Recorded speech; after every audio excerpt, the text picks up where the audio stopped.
The wind-off shipbreaker bay smelled of brine and old iron as it slammed against the ramparts of Storm's End. Lightning stitched a crooked scar across the clouds, throwing momentary light onto a figure striding along the ancient battlements. A young man in a black leather jerkin, shoulders broad as the castle's merlins, rain sliding down his shaven scalp.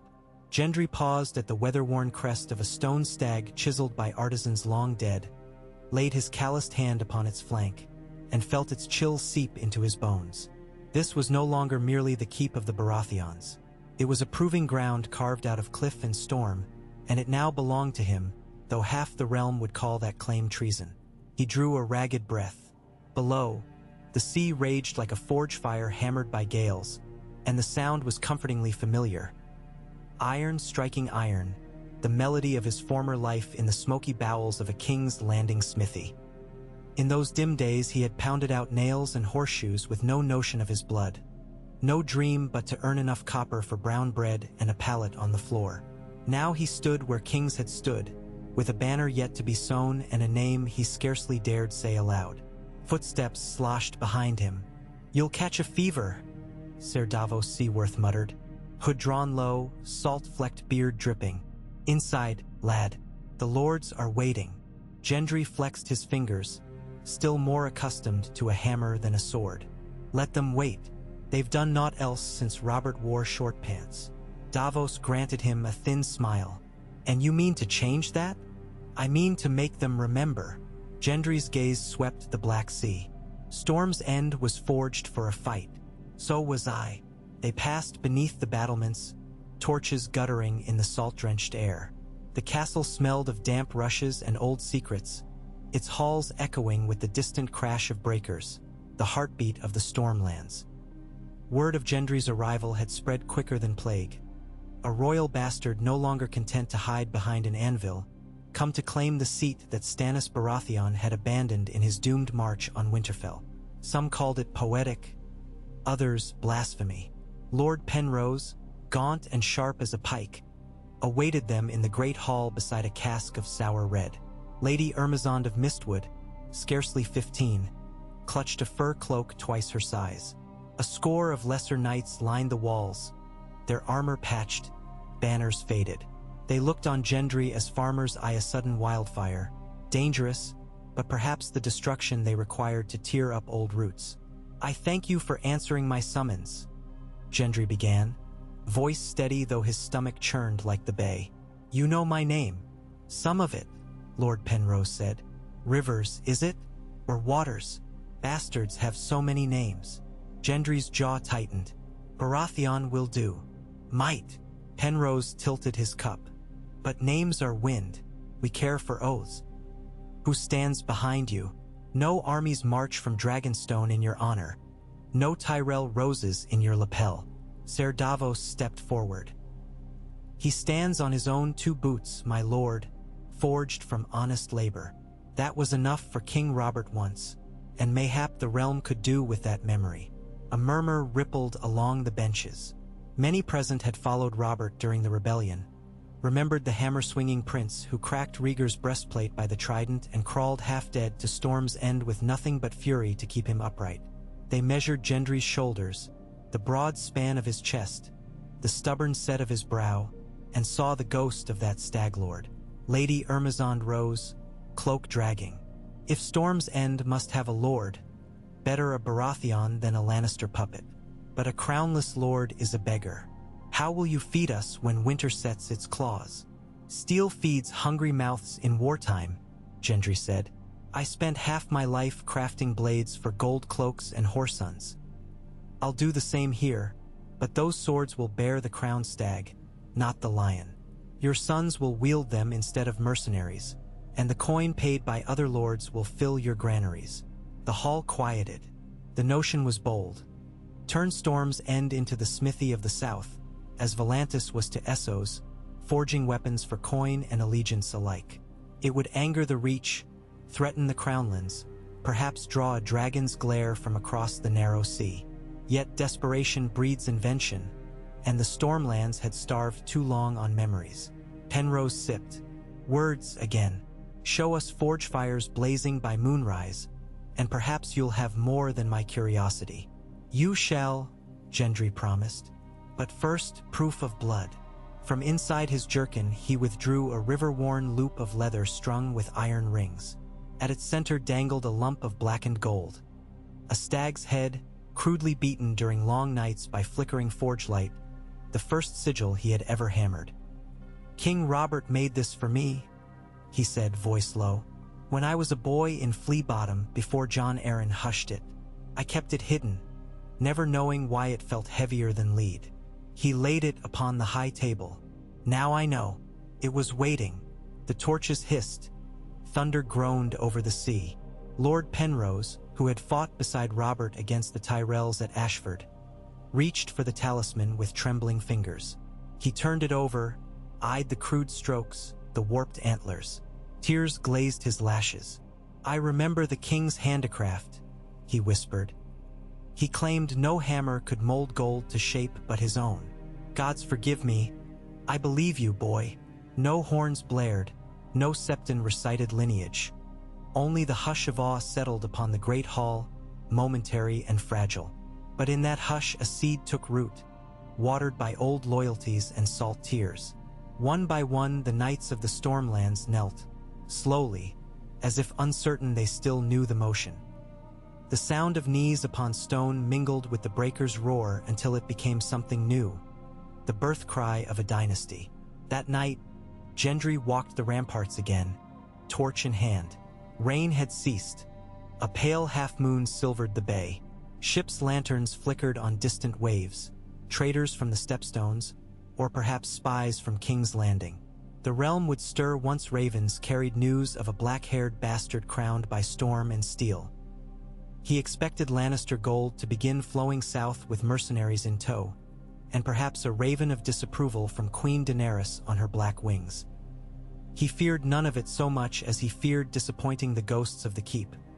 Robert, Stannis, even Renly with his smiling court. A king, a supplicant, a dreamer.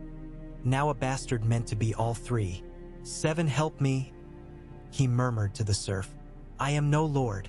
I'm just a smith who shapes destinies," came a voice soft as a cat's tread. Arya Stark emerged from the shadow of a tower, gray cloak billowing, sword belt snug at her narrow hips. Nymeria's fang pendant glimmered at her throat. "I heard the lords kneel," looked like a start. Gendry's grin was weary, lopsided. "If I'd known being noble was so easy, I'd have claimed my rights years ago." "You'd have lost your head years ago." She leaned upon the parapet beside him, eyes reflecting moonlight and distant storms. "Cersei's knives were everywhere then. They still are. You're dancing on daggers now. Better than dancing on ashes." His gaze lingered on her. How far they'd both traveled from that Brotherhood campfire where a skinny girl and a nameless bull shared stolen bread. She was half wolf now, half shadow besides, but her smile, when it came, was the same. Fierce, fleeting, blinding. "Come quietly," she said. Davos found a passage through the lower bailey, an old tunnel blocked by rubble. "If we clear it, you can slip out if the lions come roaring. I won't have you dying for a crown you haven't worn a day. I'd sooner die here than run." His voice broke, surprising him. "Storm's End feels, right? Like the anvil my master kept beside the forge. Cracked, blackened, yet strong enough to break the world's back when the hammer falls." Arya regarded him a moment. "Then we'll die here together if it comes to that." He laughed softly. "You're mad. Stark blood," she replied. "Mad as wolves." She drew needle and placed its point upon the stone between them. Moonlight slid along its length like winter on a river. "Swear you'll keep your head, Baratheon. Swear you'll not rush feet first into glory." "I swear," he said, pressing 2 fingers to the blade. "But if glory rushes at me, I'll hammer its skull into a helm." Arya's smile curved. "Good." Days passed.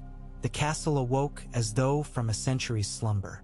Gendry spent dawns in the old armory, coaxing flame from forges that had grown cold since the last Baratheon departure. Sparks danced like fireflies as he pumped bellows, stripped to the waist, muscles slick with sweat and soot. Davos balked at seeing a new-minted lord blackened like a coal boy, but Gendry insisted. Storm's End would smell of steel again before it smelled of silk. Peasants trickled in from Rainwood and the Dornish marches. Smiths seeking coin, orphans chasing bread, maesters' apprentices hungry for knowledge. Gendry set them to reforging rusted pikes, repairing chainmail, crafting spearheads by the hundreds. At night, the lower Bailey glowed orange, and the clangor of hammers echoed across the sea, carrying bold rumors as far as Tarth. Merchants began docking under black and gold banners, hawking or grain and whispers, yet not all visitors came bearing trade. One wet afternoon, a lone knight rode through the gates beneath a dripping crimson banner, a golden lion crowned by laurels. Rain beaded on his gilded breastplate. Crimson wool clung to his narrow frame. He removed his helm, pale gold hair plastered to his brow, and called for Lord Gendry to face him under guest right. Ser Tymon Lannister of the Red Keep, cousin to the Queen's Hand, had arrived to negotiate. In the great hall, Ser Tymon knelt politely before Gendry's antler-carved seat. Her Grace Queen Cersei offers Storm's End amnesty, he announced, voice smooth as Dornish red. Lay down your pretensions, surrender the castle, and you shall retain the title Lord of the Rainwood, with lands enough for your children, should bastards' luck grant you any. Murmurs circled the benches. Arya toyed with her dagger's hilt, the smell of blood already filling her nostrils. Davos watched Gendry, worried. Gendry stood. He wore no crown, only a leather jerkin blackened by forge work and an iron hammer strapped across his back. His eyes were blue as shipwreck glass. Tell Cersei I am Robert's seed, grown tall in spite of her weeds. Tell her Storm's End bows to storms alone, not lions wearing stolen crowns. Se timuns lips vista. Stubbornness is admirable in stags. It is less so in orphans. The storm birthed me, Gendry replied. It will bury those who stand against me. Thunder cracked overhead as if to seal the oath. Ser Tymon rose slowly, rain dripping from cloak to flags. You have chosen rebellion. I have chosen home. Tymon's hand slid to his sword pommel. 24 Baratheon guards leveled spears before he could breathe steel. Davos raised a placating hand. Guessed right, he reminded them. The man shall leave unharmed. Tymon's glare promised red dawns, but he turned, cloak swirling, and strode out. The uneasy hush lingered like smoke. Gendry sank onto the stag throne, muscles trembling not with fear but anticipation. The hammer had struck the anvil. Sparks would soon fly. Over the next fortnight, Storm's End prepared for siege. The castle's ancient cisterns were scoured, granaries stocked with barley and onions. Ravens dispatched to every Stormland's holdfast bearing Gendry's call to arms. Some lords answered, Selmy of Harvest Hall, Cunnington of Griffin's Roost, even Lady Shira Errol with her meager levy of archers. Others hesitated, weighing Lannister gold against Baratheon honor. Too many remembered Stannis's grim fate on the snows of Winterfell. Fewer recalled Robert's thundering victory. Gendry spent the nights planning with Davos, sketching defense lines on rough-hewn tables, marking culverts and sally ports. During daylight, he roamed the yards, teaching raw recruits to swing hammers as he did. Two-handed, from the hip, letting momentum carry death. A hammer doesn't need finesse, he barked, slamming his own into a wooden post until splinters flew. It needs conviction. Splinters showered his shoulders like sparks. Arya drilled archers in the towers, her arrows whistling past gulls. She taught them the secret to killing knights. Aim for islets, armpits, groins. Steel's vulnerable where pride is strongest. They listened, half awed, half afraid of the girl with a wolf's grin. On the 20th night, a horn sounded from the western watchtower. Torchlight revealed sails on the horizon.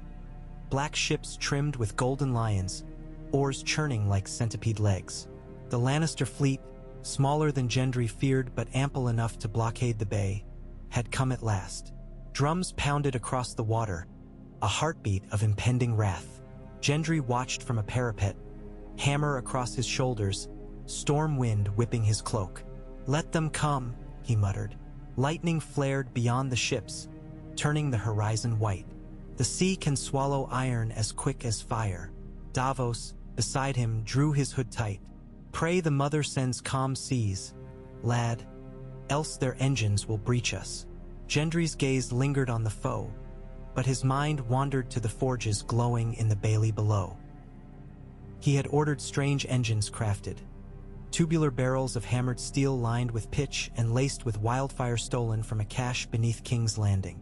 At dusk, the smiths had mounted them on swiveling frames atop the curtain walls, untested and half-mad. An alchemist from the Guild of Pyromancers, half-blind and shaking, swore they would spew green fire across the waves if primed with flame and faith. Gendry trusted steel more than sorcery, yet Storm's End needed every devil's trick. He wrapped a gauntlet on the stone. Tonight we temper iron with dragon flame. Ser Timon will not expect wildfire. Davos crossed himself. Nor the dragons, for that matter. No dragons answer to me, Gendry said, but I'll forge my own. Lightning flashed again, illuminating Arya crouched atop a merlin, hair plastered to her cheeks, eyes wild with anticipation. Their gazes met across the gale. She raised 2 fingers in silent pledge. 2 lives, 2 blades, 1 storm. Morning greeted them with a blood-red dawn. Lannister trebuchets assembled on the beach south of the fortress, throwing shadows like skeletal fingers across the surf. Soldiers in scarlet lined the dune ridges, shields interlocked, banners flapping stiff in the salt breeze. Gendry could almost smell the arrogance. They had come to pluck a bastard's dream as one might crush a crab shell. Within the walls, every forge roared. The smiths quenched glowing arrowheads in barrels of oil, ignited them, and passed them up the winding staircases. The new forged stag banners were raised, antlers crowned with shards of rising sun. Drums thundered within the yard, Baratheon drums, deep and relentless as a hammer beating a blade flat. Gendry donned his armor last. Black plate trimmed with gold, fashioned overnight by his own hands. Across the breast he had welded a crowned stag rearing upon a storm. It bore hammer marks where polish should have been, imperfections screaming authenticity. He belted his warhammer, 14 pounds of iron with a spike on the reverse, and descended to the gatehouse. The men gathered by the portcullis parted like wheat for a scythe. Ser Davos, helm tucked beneath his arm, bowed. Arya stood to Gendry's right, slender and lethal, needle echoing moonlight. To his left, Henley the armorer hefted a torch toward the wildfire tubes on the walls. Gendry raised his hammer overhead. "You know me?" he shouted, voice cracking like oak. "Some call me bastard. Some call me blacksmith. Today you may call me Baratheon if you will, or else call me nothing, for names matter less than deeds." A roar answered, raw and untrained yet mighty with hunger. Gendry's grin gleamed like sudden sunrise. "Then follow me, and let the lions learn that stags gore hardest when cornered." The portcullis rattled upward. What followed would be sung in taverns from the Dornish marches to Maidenpool, the Battle of Shipbreaker Bay's second storm. Lannister scorpions launched quarrels fat as spears. Stormlanders loosed arrows dipped in pitch. Wildfire cannon belched emerald death across the surf, setting siege towers ablaze before they touched sand. The sea itself caught fire in patches, burning crimson banners into cinders that floated like black snow. Gendry waded into breakwall skirmishes, hammer pulping iron helms, sending shockwaves through bodies that clanged like brazen bells. Each enemy who met him stared into eyes blazing Robert's wrath reborn. He fought not for glory nor vengeance, but for a forge yet unfed, a dream yet tempered. At his side Arya moved as a whisper of silver, needle flashing to sever throats, joints, tendons. She leapt across fallen beams, eyes searching always for Gendry, and when she sighted him ringed by foes, she danced through blood-slick sand to guard his flanks. 2 figures, one broad as an ox, the other slender as a reed, turning the tide. By dusk the beach smoldered with charred wood and twisted iron. Waves hissed over embers that glowed a sickly green, the wildfire's curse lingering long after flame. Lannister horns called retreat at last. Ser Timon, bleeding from a gash across his cheek, spurred his destrier toward the surf, but an arrow, loosed from Lady Ermazon's tallest tower, speared his breast. He fell into the shallows, where the tide dragged him under crimson foam. Gendry watched the sun sink, hammerhead resting on the sand beside his boot, each breath rattling through his chest like bellows. The water lapped at his greaves, swirling with ash and blood. Storm's End still stood, its walls scorched, but its heart unbroken. He lifted his gaze to the keep. The forge fires burned bright atop the curtain walls, pillars of smoke rising like braziers for the gods. Behind him, soldiers knelt in clusters, binding wounds. Others gazed at their new lord, faces streaked with soot and salt tears. Davos limped across the wreckage, one arm strung in bloody bandages. "It's done," he rasped. "They'll think twice before sailing again."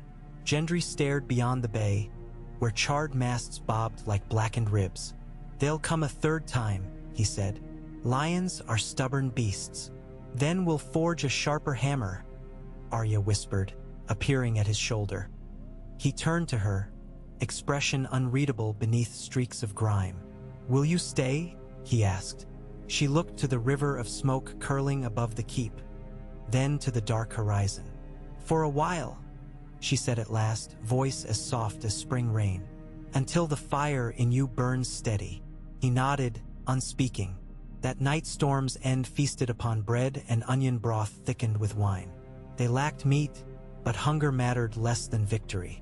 Bards strummed cracked lutes, singing half-finished verses of the bastard of Storm's hammer. The wolf girl who guards the forge, the Onion Knight, returned. Mothers pressed babes to Gendry's gauntlets, begging blessings in Robert's name. He granted them with shy awkwardness, still more smith than sovereign. Yet as the moons wheeled overhead and the fires banked low, Gendry strode to the smithy one last time. Alone beneath the anvil's shadow, he placed a hoofed ingot upon the coals. Sparks burst skyward. With slow, deliberate strokes he hammered the metal, shaping it into a circlet of blunt antlers. No gold, no jewels, only dark storm steel polished to a midnight sheen. When dawn came he quenched it in seawater, and the hiss matched the sigh of his heart. He did not place the circlet upon his brow. Instead he set it upon the high table of the great hall, where any who dared could behold it. The crown of a Baratheon reborn would wait for a worthier season, a time when the realm accepted the hammer's song. Until then he would be as his father once was, a lord of storm and fury, forging a dynasty not by decree but by deed. And in the hush before sunrise, as gulls cried beyond rain-lashed ramparts and the winds began to turn inland, Gendry felt the anvil beneath his soul glowing red-hot with purpose. Storm's End was awake, and so was he. Dawn bled pale gold across the sky, and with it came the heavy scent of charred wood drifting over Shipbreaker Bay. The tide carried wreckage ashore, split planks scorched green by wildfire, a half-melted lion's head of brass, scraps of crimson cloth clinging to barnacled timbers. Gendry watched from the wind-gouged parapet, shoulders raw where plate had rubbed flesh, every breath an ember in his ribs. The castle below murmured like a waking beast, smiths rekindling forges, maesters counting arrow shafts, children scavenging driftwood for cooking fires. Victory, he discovered, was little more than another chore before midday. He descended to the yard, where plumes of coal smoke met the briny air. Sparks hissed around hammers already ringing upon anvils. Henley the armorer raised a gauntlet in greeting. "We'll have 80 spearheads before noon, lord." He called above the din, "Blades enough to gut a kraken, if it shows its beak." "See that you do," Gendry said, though one corner of his mouth curved. He made for the great hall, boots crushing shards of broken coral heads. At the doors Arya waited, cloak flapping like a gray banner, her hair, unbound, tangled about her face, and there were fresh bruises where helmet straps had bitten skin. They shared a long glance, relief, exhaustion, gratitude all tangled. Then she turned on a heel and strode beside him without word. Inside, the long tables bristled with Stormlander captains hunched over trenchers of stewed barley. Lord Penrose sat nearest the dais, left arm splinted, face gray with pain yet bright-eyed. Lady Ermazond and 2 of her Mistwood archers whispered over parchment. Davos stood at the high table, quill poised above a map weighed by stones of smooth granite. Gendry took the stag throne. No crown rested there, only the storm steel circlet dark against the oaken grain. He let it lie untouched. "Tell me the count." Penrose spoke first. 28 dead, 43 wounded bad enough to slow them a fortnight, another 60 nicked or bruised. Stores hold for 2 moons if we stretch rations. The alchemist's wildfire stocks are drained, and we cracked 2 of the iron tubes. Cracked? Gendry's brow nodded. Henley had followed him in, wiping soot on a rag. "A mite thin near the vents," he said. "I'll cast thicker girth bands, but we need more pig iron. We can bargain for or from Tarth," Davos offered, tapping the map. "Lady Brienne's garrison there owes fealty to no lion. If the sapphire I'll still flies the stag," Arya muttered. Gendry studied the lines of coast and current. "Send ravens," he decided. "Offer half our next haul of Dornish wine for every ton of or they deliver. And parchment for the maesters. Storm's End will pay in forged steel, better than silver." Davos nodded, scribbling. The hall's doors groaned. A squire rushed in, cheeks flushed. "A delegation at the gate, M-Lord. Banner of green and gold." The Tyrell rose. Murmurs rippled. Tyrells had knelt to dragons, yet their ambitions bloomed faster than weeds in spring. Gendry exchanged a glance with Davos. "Show them guessed right," he said, "but keep archers on the ramparts." They received the Tyrell envoy in the small audience chamber overlooking the bay. 3 knights arrayed in polished steel. Ser Garland the gallant foremost, handsome as the songs, flanked by a lean cousin and a nervous scribe. Garland bowed with exquisite grace. "Lord Gendry Baratheon," he said, voice warm as high summer. "The Reach congratulates Storm's End on repelling lions from her shore." Gendry, still grime-flecked, inclined his head. "Your roses bloom swift upon blood. A prudent gardener knows when rain will follow thunder." Garland smiled. "Queen Daenerys means to pardon all houses that aided Cersei, provided they bend the knee before her dragons wing north." He paused, dark eyes sweeping Arya, Davos, Penrose. "The Reach would rather see a stag stand proud beside the rose than be trampled beneath a lion's paw." "And what price for your fellowship?" Garland folded hands. "First, full trade between Storm's End and Highgarden, grain and wine southbound, ironworks north. Second, recognition of Lady Eleanor Tyrell, my niece, as ward of your house, educated beneath your tutelage until her marriageable years." Penrose scoffed. "A hostage in all but name." Garland's look held only patience. "A pledge. We ward for Renly once, Baratheon and Tyrell together. Let us honor that memory." Gendry wrestled a snort. He recalled knights in green cloaks sneering at the bastard farrier in King's Landing. Yet he also remembered tales of Renly's camp, bright with laughter and music, heaven to small folk crushed beneath Stannis' taxes. Alliance was iron. Strike too hot, it warped. Too cold, it shattered. He leaned back. "We'll host your Lady Eleanor a season," he said slowly. "If she finds Storm's End suits her temperament, we'll speak again come spring." Relief flickered behind Garland's eyes. "The Reach bows to your generosity." Arya's whisper brushed Gendry's ear later, as servants poured wine for their guests. "You barter futures like suits of chainmail." "I barter peace," he murmured, "and chainmail keeps hearts from spilling." That night, beneath storm lanterns strung along the yard, Gendry oversaw a lesson unlike any the castle had known. Smiths rolled barrels of glowing charcoal onto the cobbles. Apprentices lugged anvils and sledges. Around each forge, a dozen squires and peasants gathered, wide-eyed. Gendry mounted a crate, shirtless, muscles gleaming copper in the firelight. "Every man here must learn the hammer," he declared, voice booming between towers. "If you can shape iron, you can shape your own destiny." He hefted a raw bar of pig iron with tongs, slid it into the coals. Sparks leapt. "Watch the color," he instructed. "Dull red, and the metal laughs at your blows." Bright orange, it listens. Yellow, it obeys. When the bar glowed sunbright, he laid it upon the anvil, raised his hammer, and struck. The ring silenced gossip and doubt alike. He flattened one end, drew it out, turned it, upended it. "Seek's blade," he said when the shape emerged. Short, fast, easy to wield in a press. He quenched it with a hiss. Then he handed the hammer to a freckled boy scarcely 12. "Your turn." The lad swallowed. Gloves swallowed his thin wrists. The hammer's haft looked as long as his arm. Yet he swung, awkward, offbeat, and iron sang anyway. Others followed. Soon a chorus of clanging filled the yard, sparks spinning into the star-flecked void. Arya perched on a rampart above, feet dangling, smile unseen yet felt. If wolves could purr, the sound would match the low rumble of her approval. Davos joined her.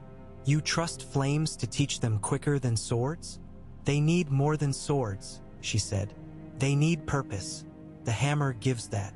Davos glanced down. Gendry circled the forges, correcting posture, praising effort, laughing when a spark singed his brow. The men watched him as children watch an elder brother, all awe and relief. "Purpose indeed," Davos murmured.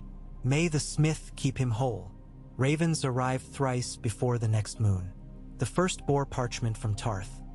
Lady Brienne pledged or shipments once a fortnight and offered 200 men-at-arms under Ser Hyle Hunt. The second came from Golden Grove, peak bannermen promising allegiance if Gendry swore to defend their orchards against lion raids. The third was from Dorne, sealed in orange wax with a sun and spear. Prince Quentyn Martell sought trade in storm-forged spearheads, hinting at mutual disdain for Lannister power. Alliances sprouted like seedlings bursting through charred earth. But along with alliances came tidings darker. One dawn a battered fisherman staggered into the yard, eyes bloodshot, tunic glued to ribs with drying gore. He knelt before Penrose and spilled a tale of black sails shadowing the Rainwood coast, reavers bearing Kraken standards burning hamlets. But the men upon those decks wore no iron-born beards.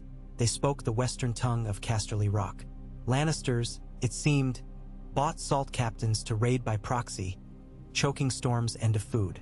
Gendry assembled his council in the map room. Candles guttered in the dawn breeze. "We cannot guard every spit of shore," Davos said, tracing coves with his maimed fingers. "But we can bleed them when they land. Or hunt them before," Arya offered, eyes glinting. "Give me 20 men and a fast galley. We'll slip among the islands after dusk, cut throats, scuttle hulls." Penrose frowned. "A lady leading a night raid?" "A Stark," she corrected. "Starks are wolves. Wolves hunt." Gendry studied her, heart clenching. Each battle drew them closer to the edge where life tumbles into legend. But a smith who fears sparks never shapes steel. He nodded. "Take 30, not 20, and choose those who know silence." Davos grunted. "I'll captain the galley." Ive sailed darker waters. Gendry clasped his shoulder. "You're needed here. A ship's captain with no ship grows rusty," Davos replied. "Grant an old smuggler one more tide." So it was decided. At twilight, Arya and Davos led 30 knife-quiet Stormlanders down the postern stair, past waves frothing pink under the setting sun. Gendry met them at the dock. Arya tightened her cloak clasp. "I'll bring you trophies," she said. "Bring yourself back instead." She smirked. "Greedy." He caught her hand, calloused fingers fitting his like iron in iron. Words hovered unsaid. Then she slipped aboard. Sails unfurled, pale wings in the gloaming. The galley vanished between sea and sky, leaving only ripples and memory. That night the castle felt hollow. Gendry walked the empty forges, watching coals fade from white to bruised purple. Without sparks, the yard was a graveyard of anvils. He climbed the highest tower, where wind screamed like a dying beast. Far to the east, tiny orange flares winked against the horizon, villages burning. He clenched the parapet until stone cut skin. Storm's End was a hammer, yes, but hammers alone do not rebuild kingdoms. You need hands, hearts, hope. He whispered a prayer to the smith for Arya's safe return. then to the stranger for her enemy's swift passing, and at last to no god at all, trusting only the forge of fate. 3 nights later thunderheads bruised the stars. Lightning forked behind ragged clouds, but no rain came. From the maester's rookery Gendry saw a lone lantern bobbing seaward, half a league out. A horn moaned from the western wall. He ran for the yard, half-dressed, hammer in hand. Guards spilled from barracks. Penrose barked orders. The portcullis groaned upward. The galley limped through breakers, sail torn, prow scorched. When it reached the quay, Davos stood at the bow, face streaked, cloak missing. Behind him Arya stepped out of shadow, hair plastered, tunic soaked crimson. She leapt to the pilings, dragging a burlap sack. Gendry sprinted down the ramp as she staggered beneath its weight. She dropped the sack. It clanged with metal. "Helms!"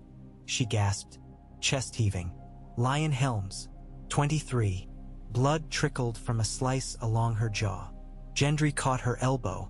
Inside, Maester's salves. Later, she pointed seaward as if conjuring ghosts. "We burned 5 ships at anchor. Davos sank 2 more with pitch barrels. Their fleets crippled. And the cost?" Penrose asked softly. 5 good men," Davos answered, stepping onto the wharf, voice hoarse. "But we left twice that number of lions sleeping beneath the tide." Gendry embraced the smuggler, then Arya. The yard erupted in cheers, fists pounding shields until dawn blushed violet.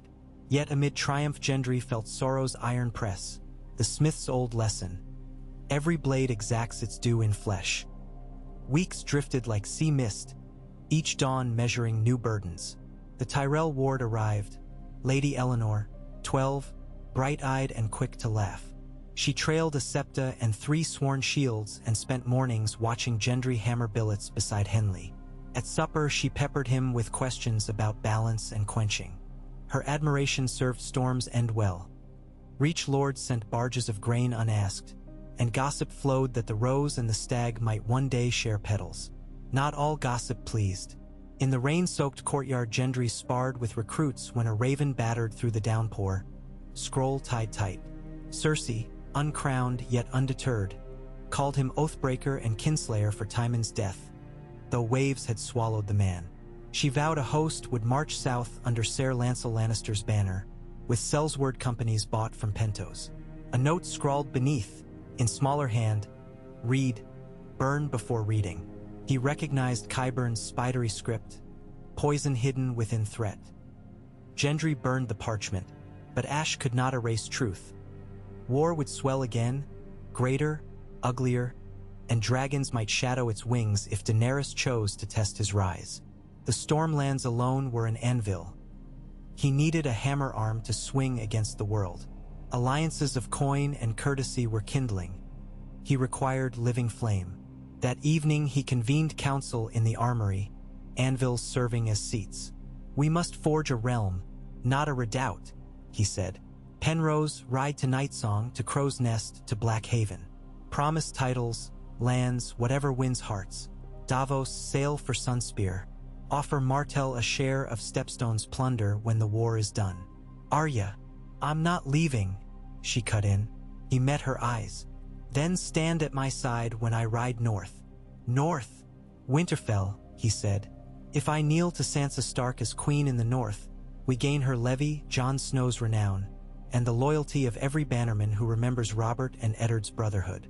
Penrose exhaled through teeth. "A bold stroke. If they accept you." "They will," Arya said quietly. "My sister honors strength and loyalty.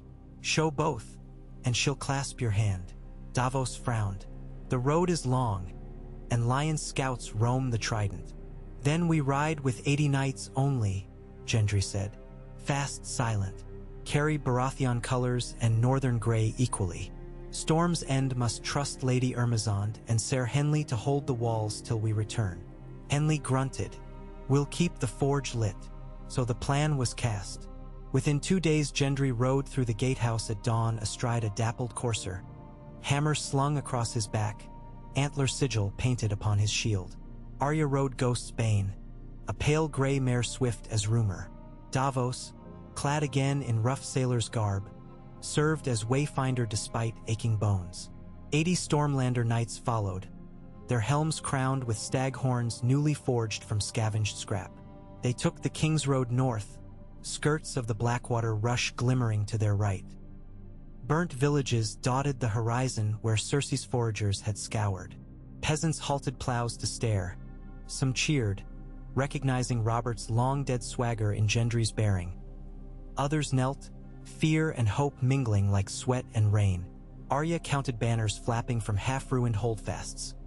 Ragged crows, faded cranes, a patched fish, river lords hedging bets as tides turned. At Maidenpool they paused to water horses. The town square stank of spilled tar from Lannister torchings.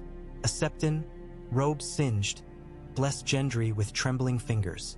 "The mother guides your hand," he whispered, "and the warrior tempers your steel." Gendry slipped the man a stag of silver, strange reversal for a blacksmith who once stole crusts of bread in Flea Bottom. Beyond the neck they rode through damp heather where mists clung low. Arya's face changed. Lines of worry melted into softness as northern winds stroked her cheeks. She pointed toward distant ridges. "Last hearth," she murmured. "Umber land. They may fly Bolton-flayed man still, but their hearts were born roaring. They did not tarry to test it. 5 days from Winterfell a blizzard ambushed them. Snowflakes thick as ash choking breath, drifts swallowing hooves. They pressed on, blinded, guided by Davos's instinct and Arya's wolf sense. One night sleet iced tents. Gendry stoked a pit fire, hammered iron rivets while knights huddled beneath firs. Sparks hissed against falling snow, tiny suns dying in winter's dark. Arya knelt beside him, fingers extended to catch warmth. "You chase crowns into storms," she said softly. "Storms chase me," he answered. She studied his profile, the soot scar along his cheekbone, the copper flecks in his winter blue eyes. "When this war ends," she whispered, "where will you stand?" "On the battlements of Storm's End," he said, "with a forge roaring at my back and the sea before me." "And beside you?" His hammer paused mid-stroke. He met her gaze, unflinching. "If the wolf wishes, the stag will share his keep." She said nothing, but her smile warmed the snow between them. Winterfell appeared at last through curtains of swirling white, ramparts thick as mountains, great towers smoking, the godswood's skeletal branches clawing for sky. Direwolf banners snapped from parapets. Gendry's heart thundered. A drum echoing Robert's long ago ride to meet his friend Ned. History circled back upon itself, but with new actors at the stage. At the gate they were met by a guard in gray wool. He eyed the crowned stag upon Gendry's breastplate and Arya's wolf pin glinting on her collar. Without word he signaled. Portcullises rattled. Warm steam gusted from within, scented with wood smoke and roast mutton. They dismounted in the snowy yard. Sansa Stark descended the steps of the great hall, cloak of snowy ermine trailing.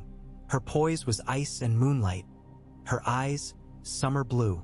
Beside her stood Jon Snow. Taller, broader than songs, black curls dusted white, Longclaw at his hip. Ghost padded near, red eyes glinting. Arya bounded forward. Sansa enfolded her sister, faces pressed, memories bridging years. Jon clasped her forearm, then turned to Gendry. "You've come far, Smith," he said, voice gravel and midnight. "What forges this alliance?" Gendry sank to one knee, helmet removed. "I was born in King's Landing's filth, but I bear Baratheon blood. I hold Storm's End by right of conquest and loyalty alike. I kneel to the North, if the North will stand with me against Lannister tyranny." Snowflakes settled on his dark hair. Silence pulsed. Then Sansa spoke, voice measured yet tinged with warmth. "Rise, Lord Gendry Baratheon of Storm's End. The North remembers Robert's friendship, remembers Ned's honor. If your hammer rings true, we shall answer its call." Jon offered his hand. Gendry took it. "Winterfell stands," Jon said, "and so shall Storm's End, shoulder to shoulder." In that handshake the realm shifted, fault lines realigning beneath snow and sand. A new Baratheon dynasty gained northern sinew. The north gained a forge of unbreakable steel. Moonless night. In Winterfell's crypts the statues of Stark kings loomed, candles guttering at their feet. Gendry followed Arya through the shadows.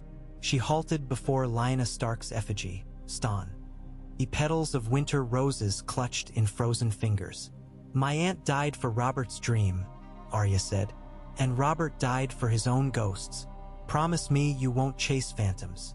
"I forge dreams," he said. "Phantoms pass through iron." She turned. Beneath the flicker of torches, her eyes were twin embers. "When the snows melt and the dead creep back to memory, will you still choose storms over calm seas?" He brushed knuckles along her cheek. "I choose the anvil that shapes my heart. It beats hardest when you stand near." She caught his hand, squeezed, then stepped back, cheeks flushed. "We ride at first light. Sansa will send 2,000 spears and 100 archers. Jon leads half to the trident. The rest march south with us." Gendry exhaled, heavy with gratitude and dread. "The storm grows," he murmured. "Then let's meet it head-on." They rode south beneath banners of silver direwolf and black stag entwined. Snow gave way to muddy thaw, then to budding fields where crocuses defied late frost. Rumor raced ahead. The bastard Baratheon rides with the Wolf King. Small folk blessed crossroads shrines with iron nails hammered into wooden posts, offerings to the smith and the stranger both. At Harrenhal they paused to water mounts. The castle's melted towers glistened like candle wax. A gaunt woman in mager black welcomed them, claiming neutrality. But spies nestled in every nunnery. Ravens would carry word to King's Landing before sundown. Gendry allowed it. Let lions tremble at allied thunder. On the march Arya and Jon sparred daily, blades clashing like brothers' laughs. Gendry watched, marveling at their fluid grace. The direwolf's dance. Sansa advised from a padded wagon serving as council chamber, conferring with Davos on supply lines. Gendry, unused to parchment's tyranny, forced himself to learn tallies. How many bushels feed 100 mouths? How many nails shoe 100 steeds? Leadership, he realized, was a forge more taxing than war. One dusk, as campfires winked along the tumblestone, a scout galloped in. Lannister hosts sighted east of Pink Maiden, banners of red and gold, griffins of Connington among them. Perhaps 12,000 foot, 3,000 horse, Sellswords among them. Gendry gathered commanders in the command tent, lamplight cave of canvas. He spread charcoal on stained maps. "We hold the ford," he said. "Pin them against the river and let northern archers shred their flanks."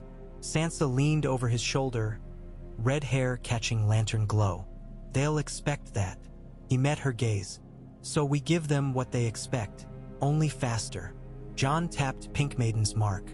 "I'll ride through the night, circle east, and strike their baggage train at dawn. Direwolves love lamb when shepherds sleep." Gendry clasped his forearm. "Ride light." Arya smirked. "He always does." Blizzards of excitement whirled in the tent. Plans set, scouts dispatched, men oiled sword edges. Gendry dismissed them, lingered alone with Sansa. She watched him pack maps away. "You wear command well," she said. "The armor creaks."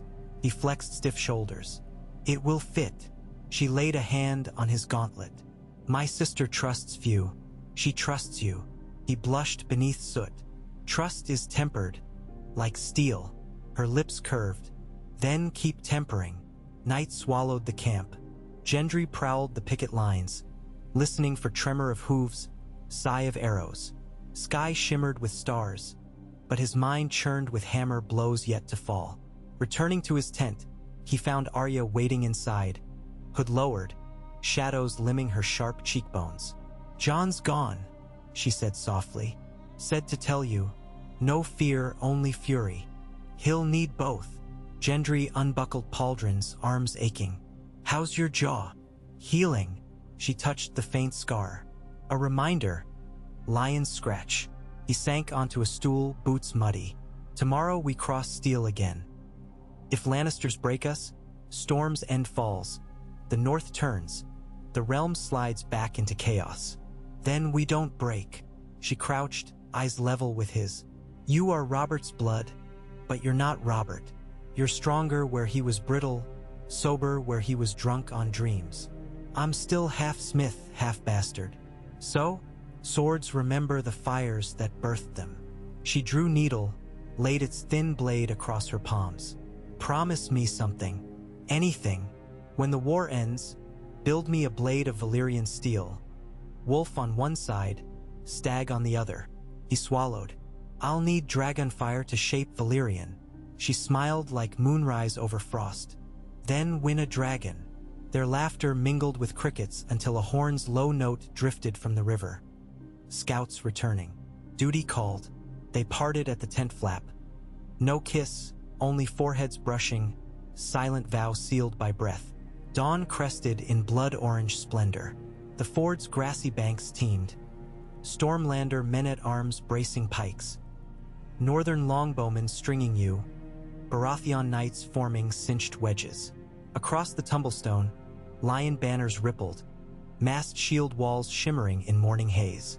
Trumpets shrilled, drums pounded.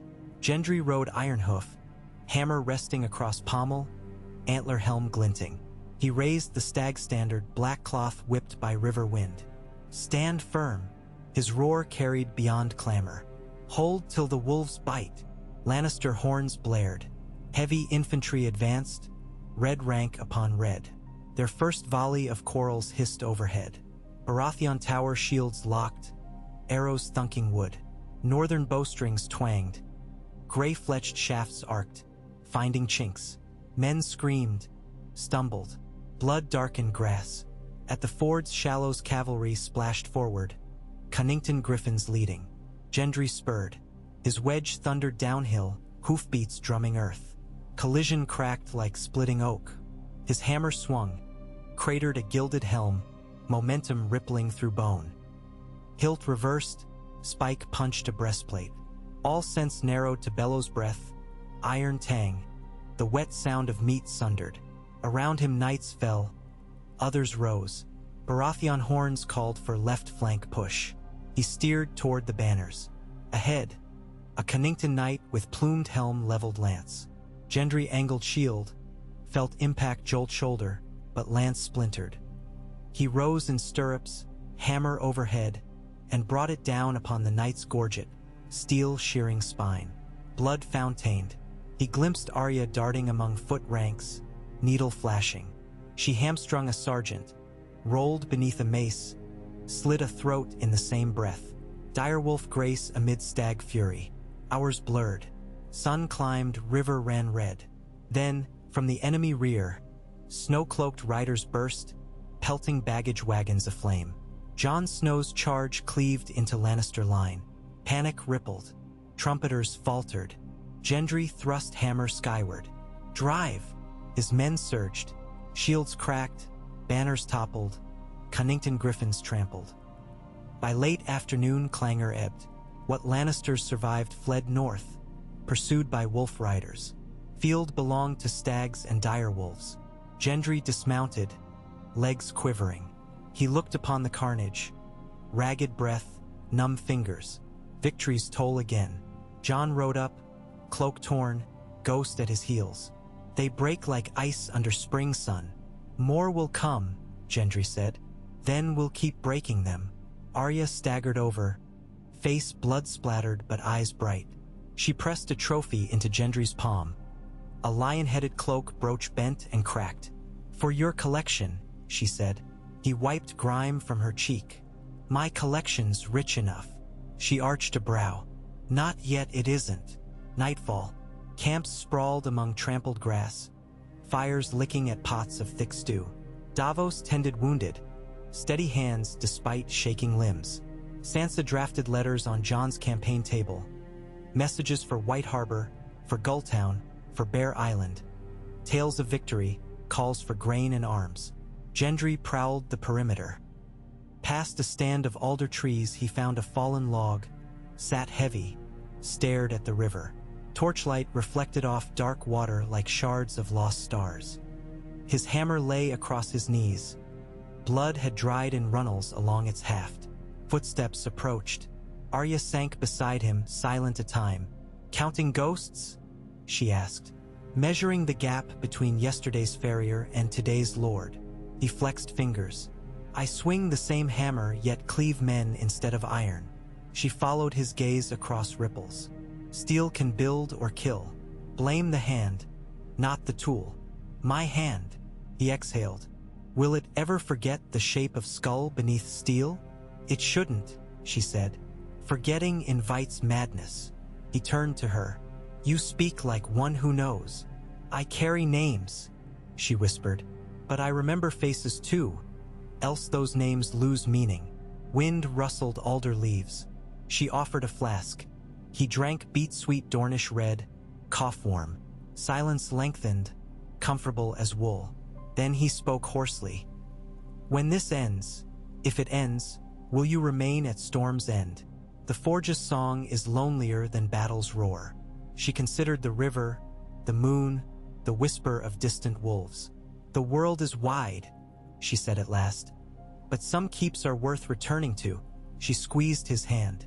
"Don't lose your fire before I come home." He laced fingers with hers.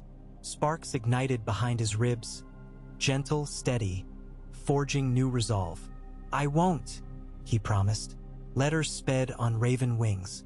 Word of the Tumblestone rout emboldened river lords to hoist stag banners. Bracken, Blackwood, Mallister pledged men. Even Frey offshoots, hungry to shed cursed kinship, sought Baratheon favor. Cersei's host shrank, Sel's words deserting for lack of pay now that crown coffers bled dry. Yet Lannister gold was not her only coin. Whispers told of alliances with Euron's drowned men, of Selsail armadas building at Fair Isle. Storms gathered beyond every horizon. Gendry's host swung southeast toward the King's Road again, gathering grain, drilling new recruits. 2 moons passed. Autumn tinged leaves gold. Along the march Gendry personally tempered 100 spearheads each fortnight, stamping crowned stags upon sockets, symbol and promise. Smiths in every bivouac copied his methods, so that the ringing of hammers became the anthem of the campaign. One evening Sansa presented sealed parchment trimmed in silver. "From Lady Eleanor," she said. "She reports Storm's End holds fast. Tyrell grain flows, Martell spears cross the marches to join Henley. And," she smiled wryly, "the castle kitchens complain of onion surfeit. It seems Davos sent every barrel sunspear gifted." Gendry laughed for the first time in weeks. Relief tasted of wood smoke and autumn apples. Yet before dawn that laughter faded. A raven arrived bearing black wax. Queen Cersei had died. Rumors conflicted. Poisoned wine. Shattered mind. Dagger by her own hand. But her heir was crowned. King Tommen II of houses Lannister and Baratheon by birth, though under regency of Ser Lancel and the High Septon. The realm teetered anew, one false king replaced by weaker. Gendry gathered commanders at sunrise. "Lannister lions cling to a cub," he told them. "Break the regent's grip, and the cub may roar for us or flee. The Iron Throne herself lies open." Jon folded arms. "Dragons still fly above King's Landing." "Dragons perch with Daenerys," Sansa corrected. "She hunts traitors in the west, rooting remnants of Euron's fleet. The capital stands near defenseless." Arya's eyes flared. "Then strike." Penrose frowned. "March on the city and we overextend. Supply lines fray, winter closes roads." "Winter has yet to cross the neck," Jon observed. "We have weeks." Gendry weighed the hammer in his palm. A bastard who broke a helm on the trident could now break a throne. But thrones were more fragile than bone. They shattered kingdoms. "We move," he said, "but not to sack. We march to forge peace on the anvil of the Red Keep." Their columns snaked south, banners rippling like a river of night and frost. At the Blackwater Rush's ford they met scant resistance, half-hearted levies who scattered before the Stagwolf tide. Citizens lined the King's Road, clutching babes, begging bread. Gendry rationed grain carts, posting guards to ensure fair handouts. He ordered a smithy pitched outside every village to mend plows gratis. A realm fed is a realm ruled, he told a bewildered bailiff. Near the ruins of the field of fire they camped. Night sky shimmered red in memory of dragon flame once unleashed. Scouts brought word. King's Landing's gates closed, but walls manned thinly. Gold cloaks argued over loyalties. Merchants prayed for order. Tommen's regent Ser Lancel refused parley, trusting in city defenses and divine decree. Gendry convened war council within a pavilion lit by forge braziers. We cannot storm blindly, he said. Small folk will die first. Then take the city without storm, Sansa suggested. Open its gates from within. How? Penrose asked. Arya answered, voice low. Through the guttering under the Dragon Pit Hill. I slipped in once as a girl chasing cats. The tunnel still reeks of refuse. The gold cloaks shun the filth. Jon raised a brow. Can you guide a dozen? A score. Gendry nodded slowly. Once the gates open, our host rides swift, secures the Red Keep. No sack, no fires. We seize the regent, present the boy king with choices. Kneel to a Baratheon forged by storm and northern steel, or keep a broken throne alone. And if Daenerys returns with dragons? Davos asked. Then we show her a kingdom united beneath justice, not fear. Dragons crave home. Give them one. Silence warmed to determination. Plans etched. Arya gathered her chosen. Men nimble and ruthless. Faceless backgrounds, orphan boldness. She donned rough-spun, smeared soot upon cheeks. Before she left, she found Gendry by his anvil, shaping a small dagger for Lady Eleanor's upcoming name day. Sparks painted his brow gold. She touched his elbow. Think of me when the hammer sings. It sings only for you, he said. She kissed him, quick, fierce, tasting iron and hope. Then she vanished into lantern dark. 3 nights crawled past. Gendry stood each dusk atop the siege camp's watchtower, scanning city lights. On the 3rd, torches flickered along the mud gate. Then flames blossomed into shapes. Stag antlers traced by burning pitch on the gate's inner planks. A signal. Horns brayed. He swung into Ironhoof's saddle. Knights formed wedges. Dirt pounded. The host poured toward walls where portcullis groaned upward. Inside, streets echoing with panic, gold cloaks dropped weapons at sight of charging stag banners flanked by direwolves. Citizens screamed, then cheered as soldiers directed them off the thoroughfares. Bloodshed was sparse. A handful of zealot sparrows resisted, cut down by northern pikes. At the Red Keep's foot, Lannister guards rallied before Maegor's holdfast, but Jon's vanguard smashed ranks, forcing surrender. Gendry dismounted at the throne room's doors, hammer in fist. Marble floor echoed beneath boot. Flames guttered in wall sconces. Shadows danced upon the iron throne, jagged, cruel, empty. Ser Lancel knelt upon steps, sword discarded, white cloak stained. Beside him a boy of 13 clutched a gilded crown too large for his brow. Tommen too, eyes wide and wet. Gendry approached slowly, helm under arm. He halted 2 paces below the dais. King Tommen, he said, voice resonant. I am Gendry Baratheon, son of Robert of the House Baratheon. This throne forged our family's rule, but it has cut deep those unworthy to wield its power. Will you share its burden under a regency guided by steel and justice, or yield it until you are of age to rule a kingdom healed? The boy's gaze flicked to toppled crown, then to Lancel, trembling. He swallowed. I want peace. Gendry knelt, met Tommen's eye level. Peace begins with choice. Choose your realm, not your name. Tears trickled down pale cheeks. I choose Storm's End, he whispered. And Winterfell too, if they'll have me. A hush fell. The throne room's iron jaws seemed to unclench. Gendry rose, turned to assembled lords, gold cloaks, maids peering from galleries. Bear witness, he declared. A new dawn rises, a forge of storm and snow melding iron and ice. Then the doors burst wider. Arya strode in, cloak dripping sewer filth, face smeared yet alight. She raised a bloody sack, Lancel's high septon mitre torn. One gatekeeper less, she said. Gendry met her smile with thunder in his chest. The hammer's song swelled, echoing off scorched rafters, promising a dynasty tempered not by conquest alone, but by unity of metal and marrow. Outside, first light touched the city's rooftops, and for the first time in living memory, King's Landing awoke to the clang of hammers beating not plowshares into swords, but swords into something new, shields wide enough to shelter a realm, an empire of storms reforged beneath wolf-guarded skies. The sun climbed over Blackwater Bay, painting the shattered rooftops of King's Landing with molten splashes of gold.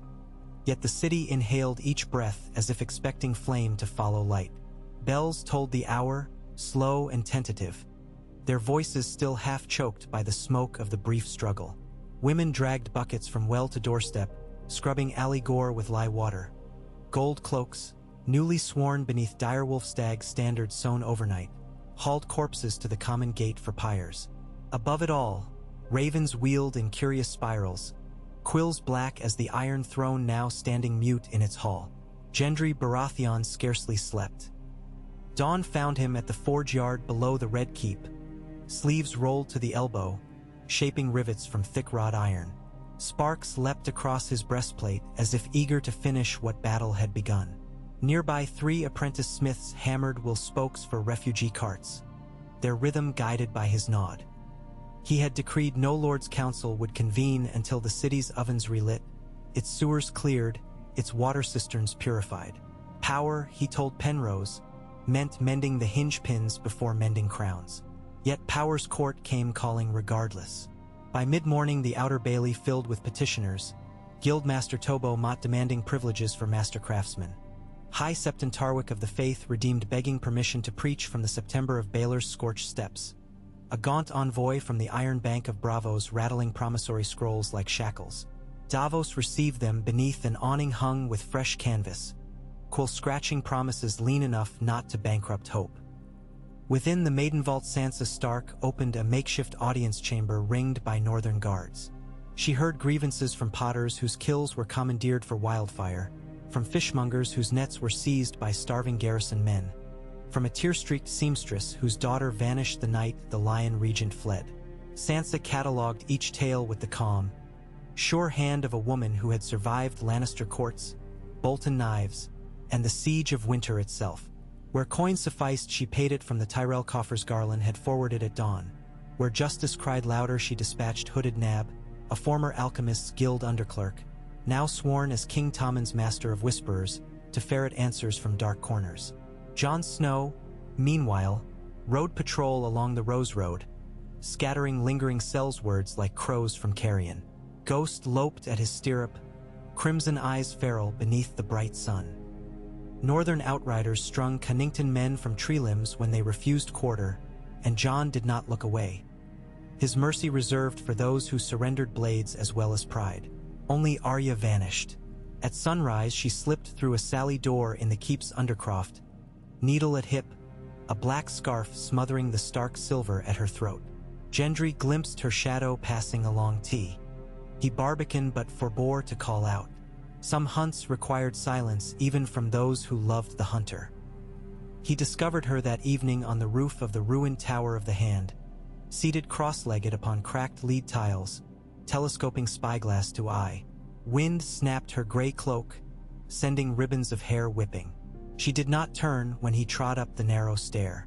"Dragons," she said, offering the glass. Through the brass barrel he caught a distant glint above the sunset. A charcoal smear moving against bronze sky, wings mottled flame and shadow. Another circling far behind, larger, tail cording like a lash.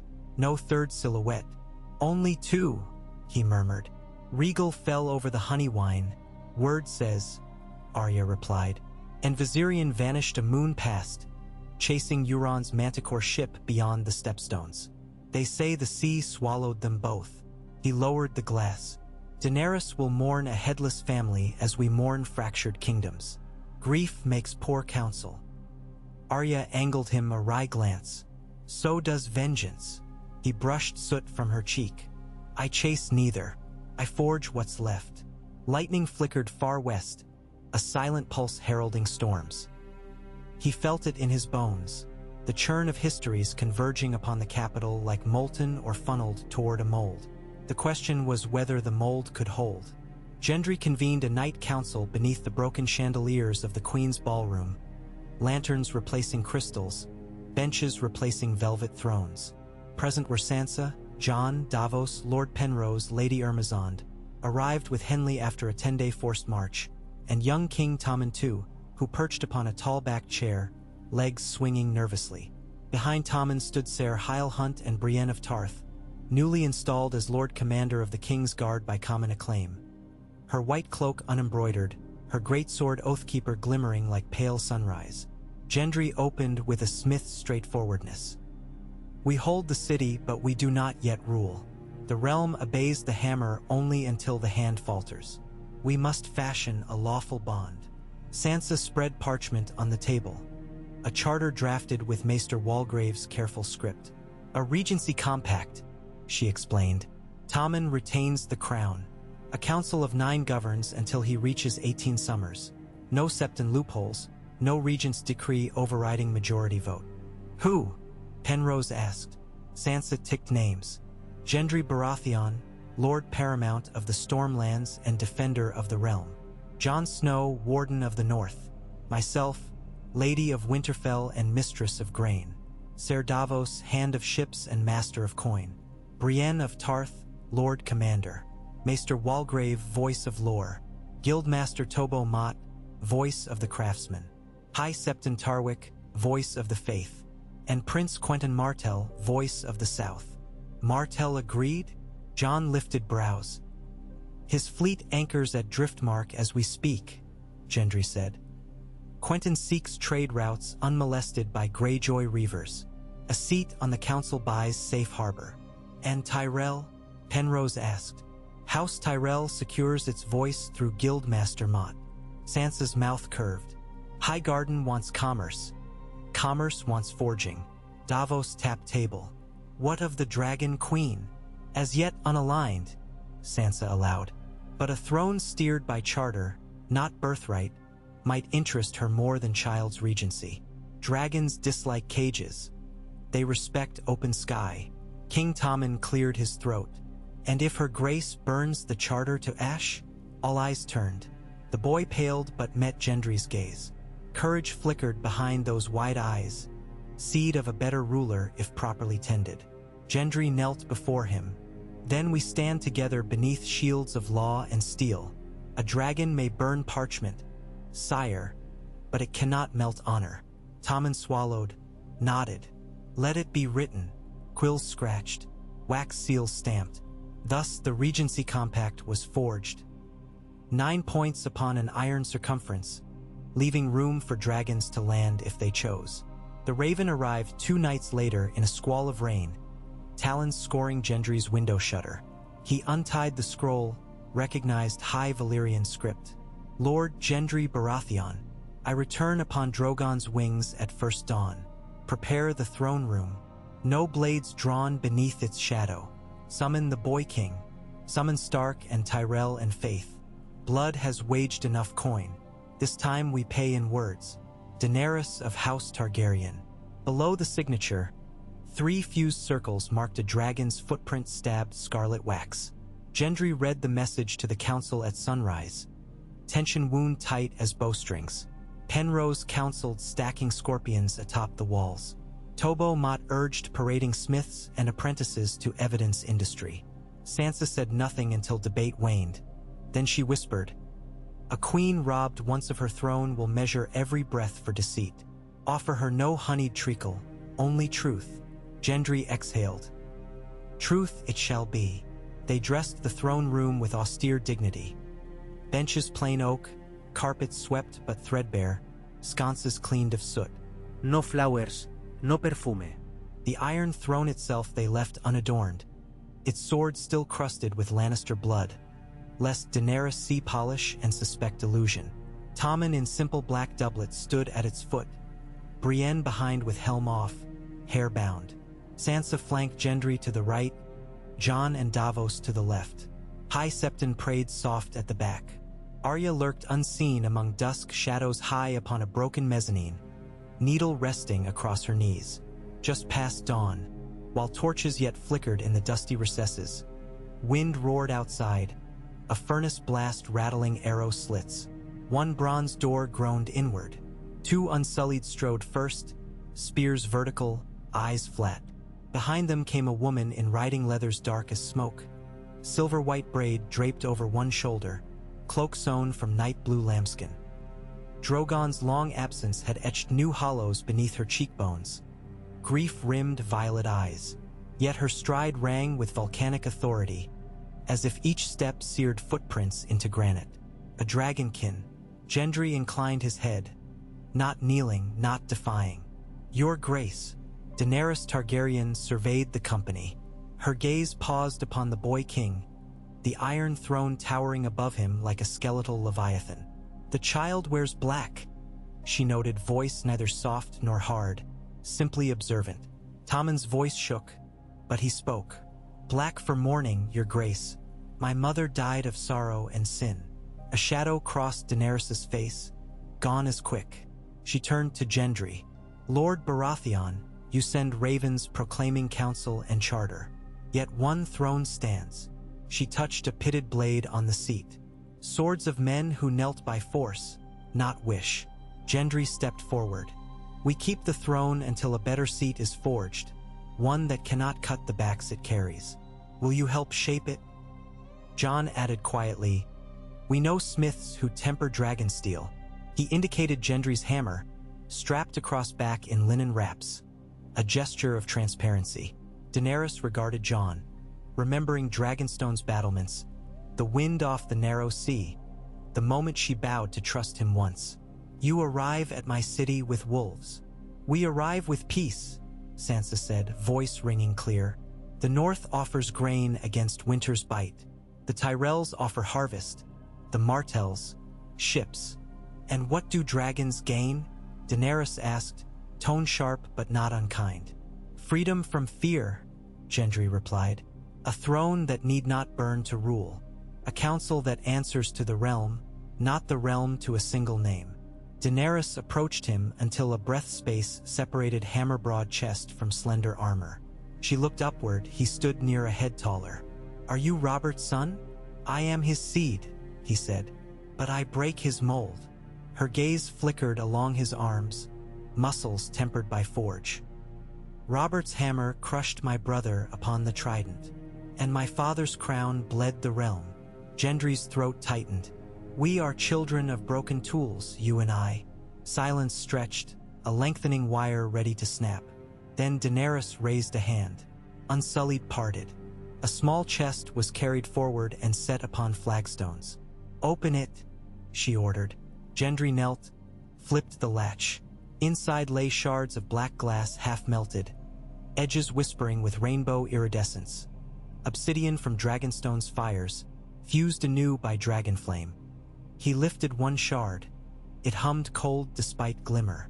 "Valyrian slag? Dragonfire resurrected dregs of old magic," she said. "Useless alone, yet I believe a skilled smith might fold it into steel." Gendry's pulse thundered. "It may crack iron if quenched too late." "You will not be too late." She stepped back. "Forge your better throne. Seat the boy king upon it until he grows. Let the wolves guard east and north, the roses feed south, the sunspear light west. Dragons shall circle overhead. If this council fails its promise, Drogon and I will smelt it all to slag." Gendry bowed his head. "May the smith guide our hands." Daenerys met Tommen's gaze. "Rule well, child." Then she turned and strode out. Unsullied followed like wraiths. Outside, Drogon screamed joyous thunder, wings beating wind into the throne room so lanterns guttered. Moments later, only echo remained. Sansa released a breath. "We have a dragon queen as sentinel, not sovereign." Gendry closed the chest. "And we have obsidian to fold into our future." Work began that very night. In the belly of the Street of Steel, Tobomot's grand forge roared brighter than wildfire pits. Gendry oversaw teams of master smiths, Tyroshi bellows men, Cohoric hammers, Dornish tempers, each sworn for coin or honor. They melted obsidian shards within crucibles of wyvern bone powder, stirred molten slurry with rods of star metal scavenged from fallen Bravosi triremes. Layer by layer swords were flattened into ribbons, each ribbon dusted with obsidian sand, folded back upon itself 64 times until black veins marbled silver grain. Sparks hissed midnight blue, singing of ancient empire reborn in humble brick kills. Weeks blurred into moon turns. Gendry slept in snatches, back stiff from stooping, palms blistered anew. Yet every dawn he rode circuits of the city, checking levee crews dredging canals, bricklayers repairing aqueduct arches, bakeries reopened under subsidy. Lady Eleanor Tyrell arrived with a corps of gardeners, converting burned plazas into vegetable beds. Prince Quentin Martell supervised harbor dredges clearing sunken lion galleys. In exchange, the crown granted Dorne tax exemptions on pepper shipments for 10 years. Arya seldom strolled daylight streets, preferring rooftops where wind combed her hair. At midnight, she visited the forge, watching sparks dance. One evening, she carried a small ingot the color of twilight. "From Hodor," she said, "steel fed on goat blood. They claim it drinks moonlight." Gendry laughed, set the ingot with the obsidian stockpile. "We shall see if moonlight cares for dragons." They spoke less of war, more of shaping. How to weld chainmail without flux, how to align fullers for weight balance, how to carve a hilt that fits the human intuition of motion. She listened, occasionally correcting him with a swordswoman's angle. He listened, adjusting tongs to heed her slice of air. Between sparks their mutual education became courtship, unspoken, inexorable. One dawn she arrived with parchment depicting a dire wolf and stag entwined around a flaming sword. "My design," she said, "for the blade you promised." He brushed aside Bang's damp with forge sweat. "We'll name it Direforge." "Direfire," she corrected, twinkle quick. "Dire Oath," he tried. She shrugged. "We'll know once it's quenched." They shared a grin, atoms colliding. 6 moons after the Dragon Queen's visit, the new throne stood completed, not in the throne room but within the forge. It rose from a base of wrought iron roots braided with weirwood inlay, its back sculpted as a single sweeping arc like a dragon wing embracing whirling leaves. Between each iron rib glimmered polished obsidian, veins twisting as though alive. No blades jutted, no rivet corners threatened flesh. Yet the seat exuded power, quiet, implacable, a promise rather than a threat. Gendry invited the council at high noon. Sunlight shafted through ceiling louvers, striking obsidian to refract prismatic flecks across shadowed walls. Sansa's breath caught.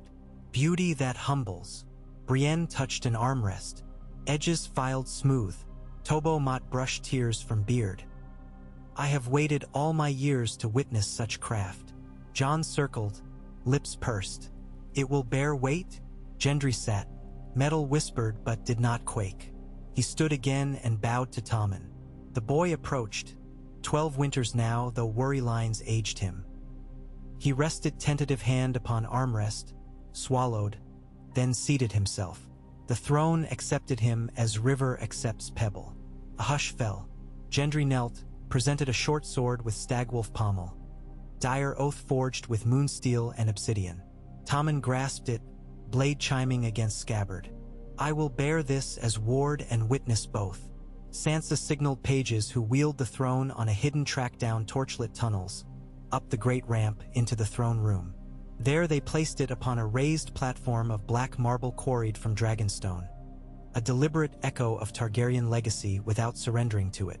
When Daenerys next returned, landing Drogon upon the dragon pit's broken dome, she entered the hall to find her ancestor's seat replaced.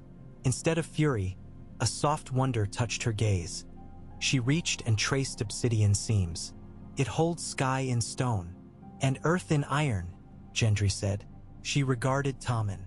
"Will you keep your promise, child of lions?" Tommen straightened.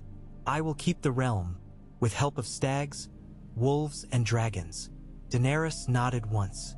"Then Drogon will guard the skies of this city, and I will fly west to free new guys from slavers who mock my vow. When I return, I expect this throne to shine brighter, not duller." Gendry offered her a single blade forged of folded obsidian and Valyrian, slender, slightly curved. "Fire song, for your hand." She accepted, hefting it with practiced ease. "It sings indeed." Her lips curved, sorrow and hope entwined. "May your council remember song." She mounted Drogon, and the dragon's departure rattled every window. Yet the city beneath did not tremble in fear. Children chased its shadow across cobbles, laughing.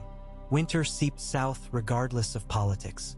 Frost rhymed cypress leaves along the Blackwater, and morning mists congealed like breath into steel sky.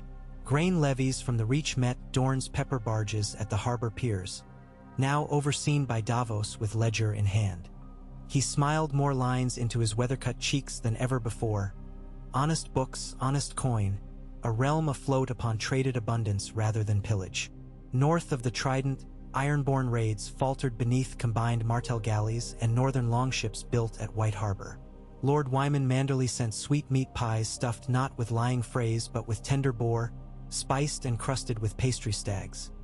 His letters read, "Only peace tastes thus." In the Vale, Lord Nestor Royce married his heir to a Connington cousin, bridging grudges. Farther west, Garland Tyrell negotiated cessation of Lion hostilities, offering Lannisport trade quotas in exchange for oaths to keep bannermen home. He wrote Sansa, "Commerce binds more tightly than catgut." In the Red Keep's Godswood, a new weirwood sapling sprouted beside the Blackreed Pond, a gift from Bran Stark, carried south by ravens and planted by Arya's own hand.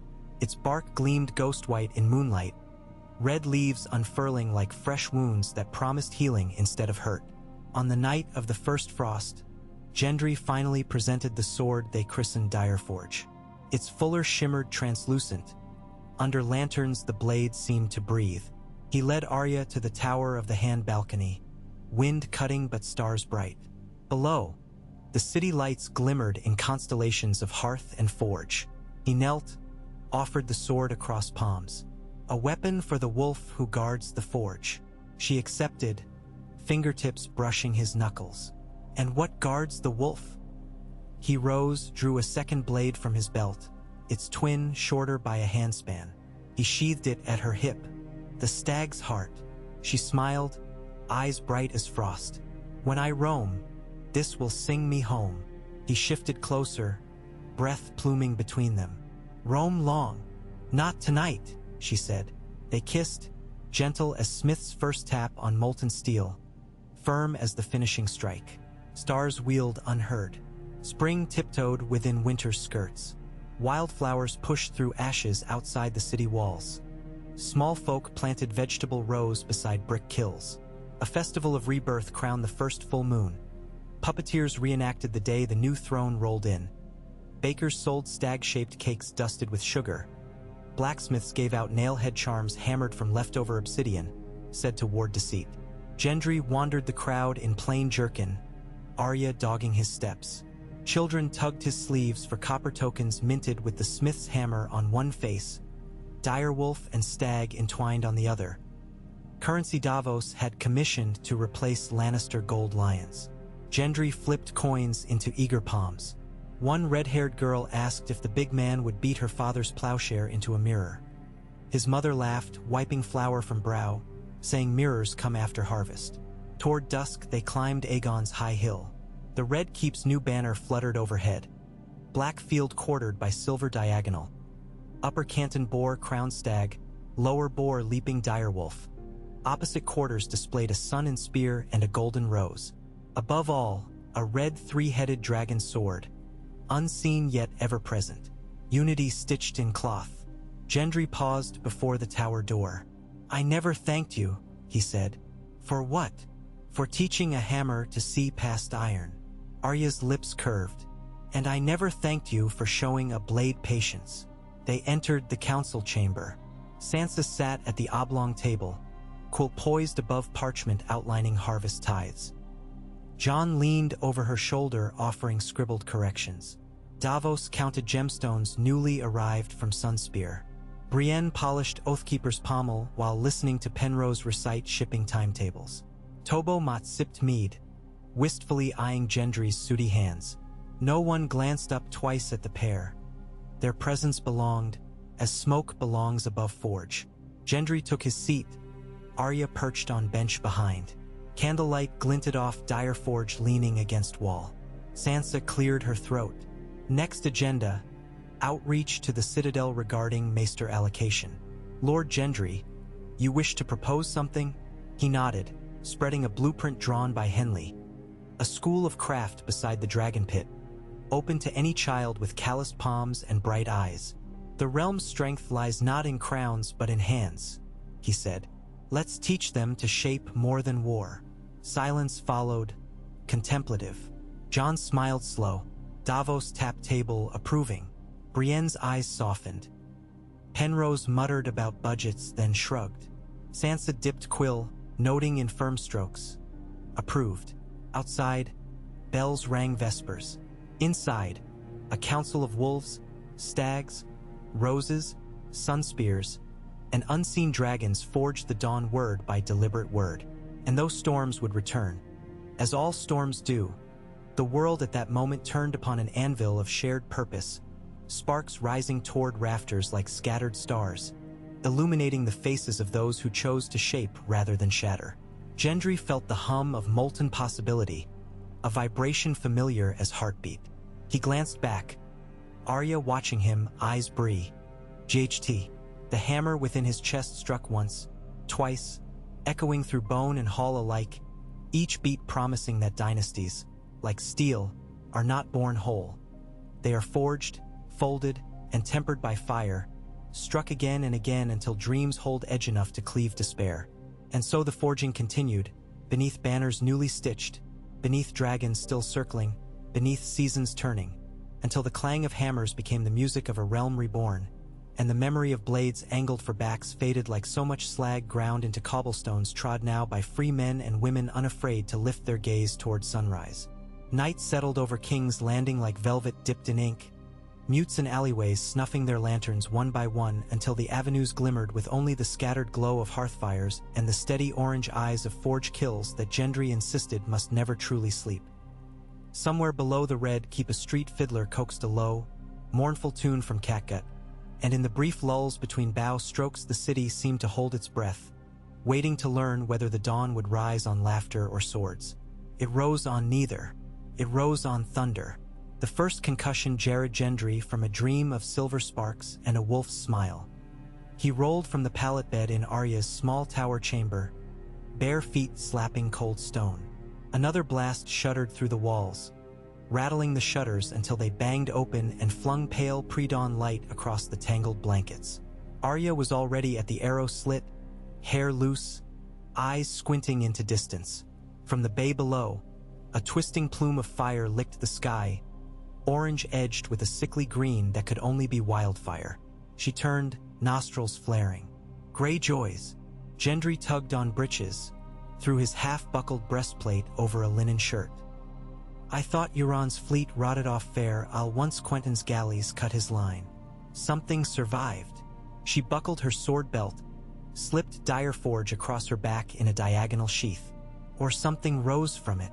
Horns brayed from the city wall. Church bells followed, discordant, drowning the fiddler's last desperate note. Gendry tightened the strap across his chest, grabbed his new shield, a round disc of layered ash wood plated with river iron, then paused. He caught Arya's wrist. Stay on roofs. You see something the walls miss, you send me word.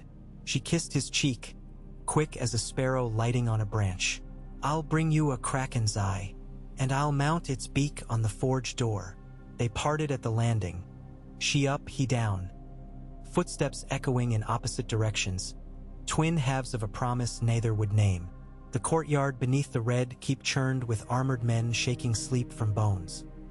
Brienne shouted orders, white cloak billowing as she shoved a gawking squire toward the armory. Tommen dashed across flagstones in a padded jack, hair tousled, clutching dire oath, its too large grip still awkward in his hand, though his wrist had thickened under training. Jon and Sansa emerged side by side. He tightening gauntlets, she in a leather jerkin over dark wool, hair braided back for battle as once her mother's had been beneath the walls of Riverrun. Davos jogged behind carrying 2 bulging satchels of flame pots. Gendry vaulted a stack of crates and skidded to a halt at the map table. "Any word?" "For ships," Jon answered, pointing to a rough sketch of Blackwater Bay. "Slipped the chain booms sometime after moonset. One rammed the wharf at Fisherman's Square. The fire we saw was a salt wife sloop exploding after our scorpions lit her." Brienne slapped helm onto close-cropped hair. "Unsullied are mustering at the gate of the gods, but Daenerys flew west again 2 nights past. Drogon won't return in time." "That means no sky teeth," Gendry said. "Good. Less timber turns to cinder." Sansa stepped closer, voice low. "The grain quarter warehouses line the riverfront. If wildfire barrels detonate there, we lose half our winter stores." Tommen swallowed. "We must not let them near the quay." Gendry clapped a hand on the boy's shoulder. "You ride with Brienne, shadow her shield. I need your eyes on strength of men, not smell of flame. Davos, bring your satchels to the south parapet. We'll answer green fire with bright flame." He wheeled on Jon, hammered fist into palm. "Mount your dire wolves. Sweep the eastern docks. Flush any Reaver crews skulking under hull shadows." No survivors. Jon nodded once. Ghost padded up, white fur rippling. A silent promise of tooth for tooth. Orders dispatched. Gendry snatched his hammer from a rack of freshly oiled weapons. The haft felt warm, alive, though morning's chill hadn't lifted. He jogged down switchback stairs that opened beside the newly planted weirwood sapling. The pale trunk shivered as he passed, red leaves whispering, and he thought, perhaps foolishly, that the old gods murmured their steel-scented blessing. Outside the Lion Gate, the sight was worse than reports. 2 kraken-prowed galleys, scale-clad in black iron and licked by tongues of chartreuse flame, tossed at anchor within shocking distance of the seawall ballistae. Their decks teemed with long-haired silhouettes barking over the roar of waves. Hooked grapnels arced overhead trailing chains that slapped against crenellations. One chain already bit deep, allowing 100 ironborn to scramble spider-like toward battlements. A city guard collapsed backward, throat spurting. His comrade toppled after, chain dragging both down to the water. Gendry bellowed for archers even as his shoulder slammed a ladder upright. "Bowstrings to the wall. Aim for the bastards on the chain. Drop them, drop them." A flight of Storm's End arrows hissed. 2 climbers pitched backward, pinwheeling, struck. 5 more kept scrambling. Gendry pounded up stone steps 2 at a time. Reaching the parapet, he gripped the chain, links thick as his wrist, and swung the hammer spike down. Steel rang. Sparks flew. Link cracked but held. A hatchet whistled past, thunking into Merlin mortar. He swung again. Crack! And the link burst. A scream from below signaled the climber's fall as the chain hissed back into the bay and vanished under churning green water. Another boom echoed upriver. The second kraken had fired a fat tar pitch ball that smashed into a warehouse roof.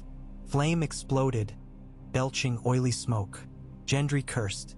The chain booms stretched heavy across the harbor entrance, but these raiders had slipped inside.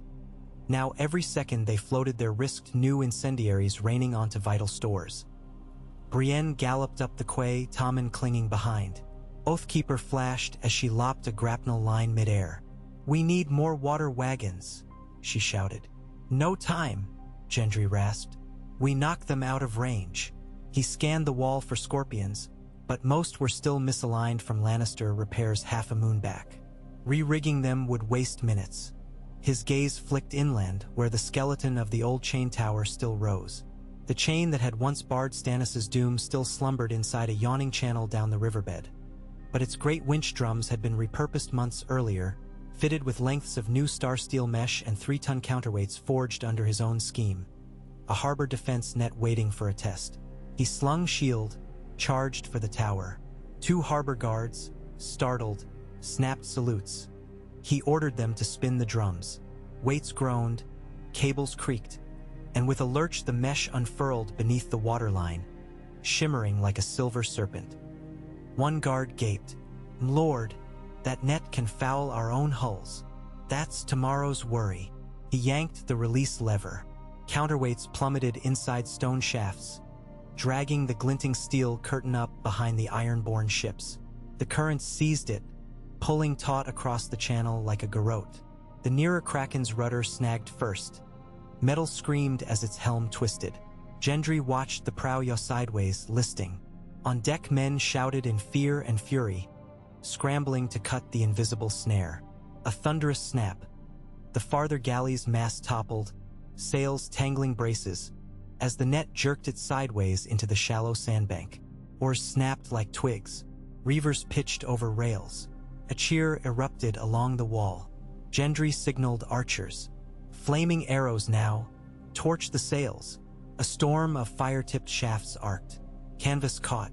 Oil stores on decks flashed. Green wildfire barrels still stacked midship detonated. And for a breath the world went bright emerald. The shock hit the wall like a smith's hammer, forced Gendry to his knees, seared his beard tips. But when glare subsided, the Kraken ships were half-ruined hulks blazing orange, drifting upstream toward the chain net that still held them anchored in place, turning them to pyres. By midday only cinders floated, and King's Landing's piers smoldered but stood. Scouts counted 73 iron-borne corpses heaped upon the quay. Prisoners, 14, all missing hands or eyes from old salt rituals. Euron Greyjoy's personal banner, a red-rimmed eye with screaming black pupil, was hauled from charred timbers and nailed above the dockmaster's office as warning. But triumph tasted of coal dust. Grain storehouses number 3 and 4 lay collapsed into molten stone piles. Atop the parapet, Sansa and Tobo Mott surveyed blackened wrecks, calculating lost bushels.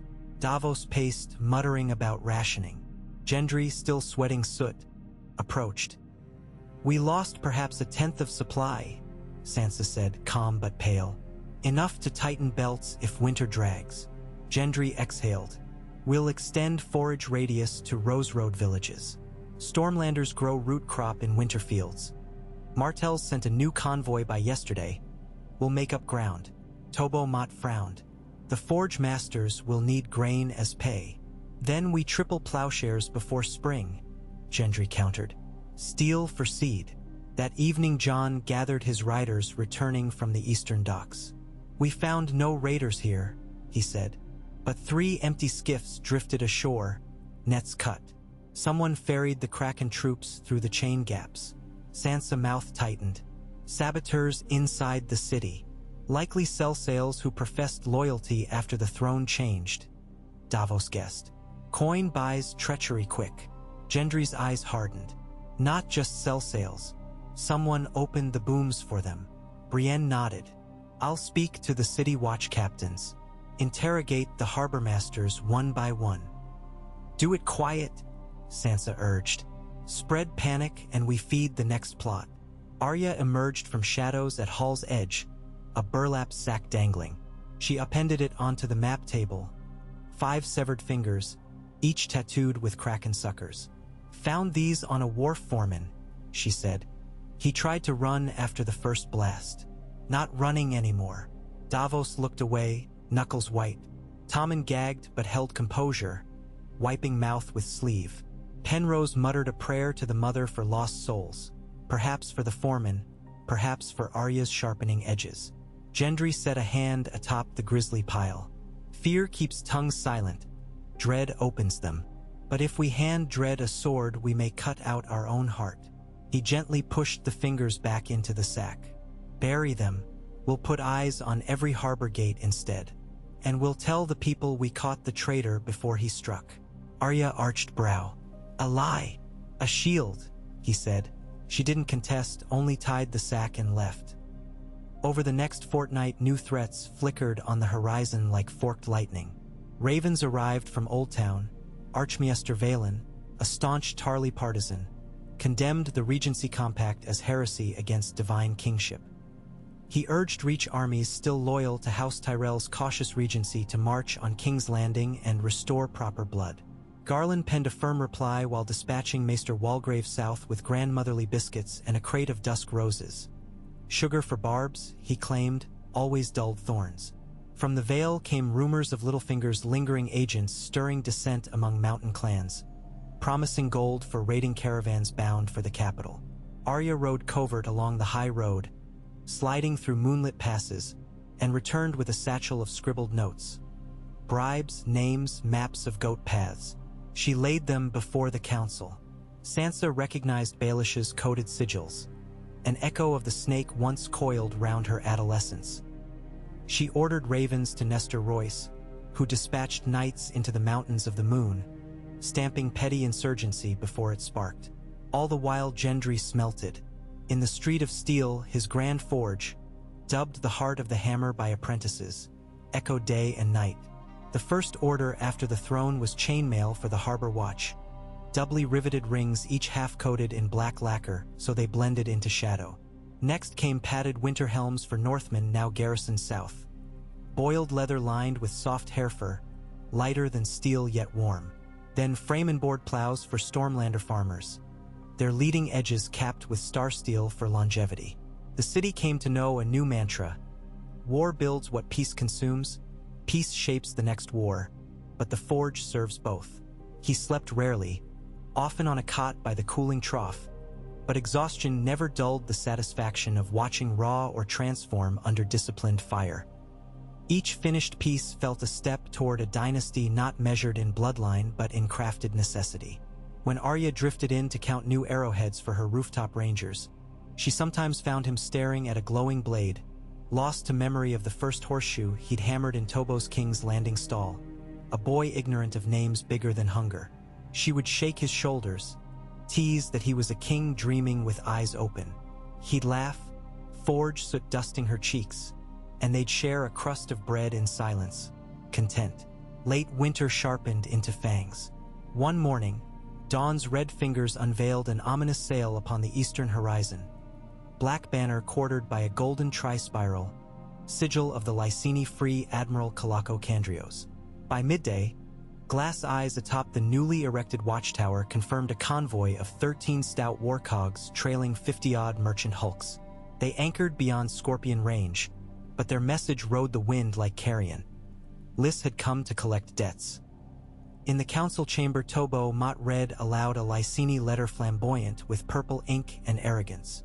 To the self-crowned assembly of usurpers currently occupying King's Landing, the illustrious consortium of Lys hereby submits notice of lien against your city for 15 million golden dragons owed in arrears by the late Queen Cersei Lannister, plus punitive interest.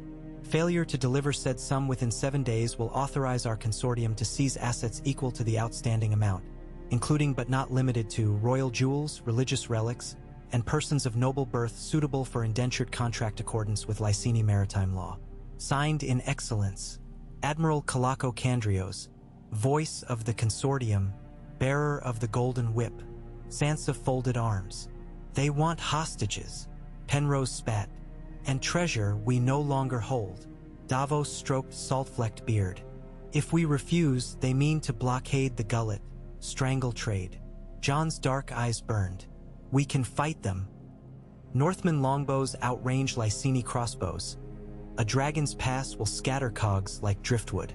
But Dragonstrike invites Lys to call on bravos, Sansa observed, and the Iron Bank may side with creditors. Gendry listened, brow furrowed, fingers drummed table. At length he said, "We repay the debt in iron." Brienne frowned. "With what coffers?" "Not coin," Gendry said, eyes alight. "Steel, finished and raw. Every Reach and Stormlands mine sends or here. We forge armaments, they want profit. We offer exclusive contract. Half price for Lys, guaranteed supply for 5 years. They recoup tenfold selling to associ petty wars."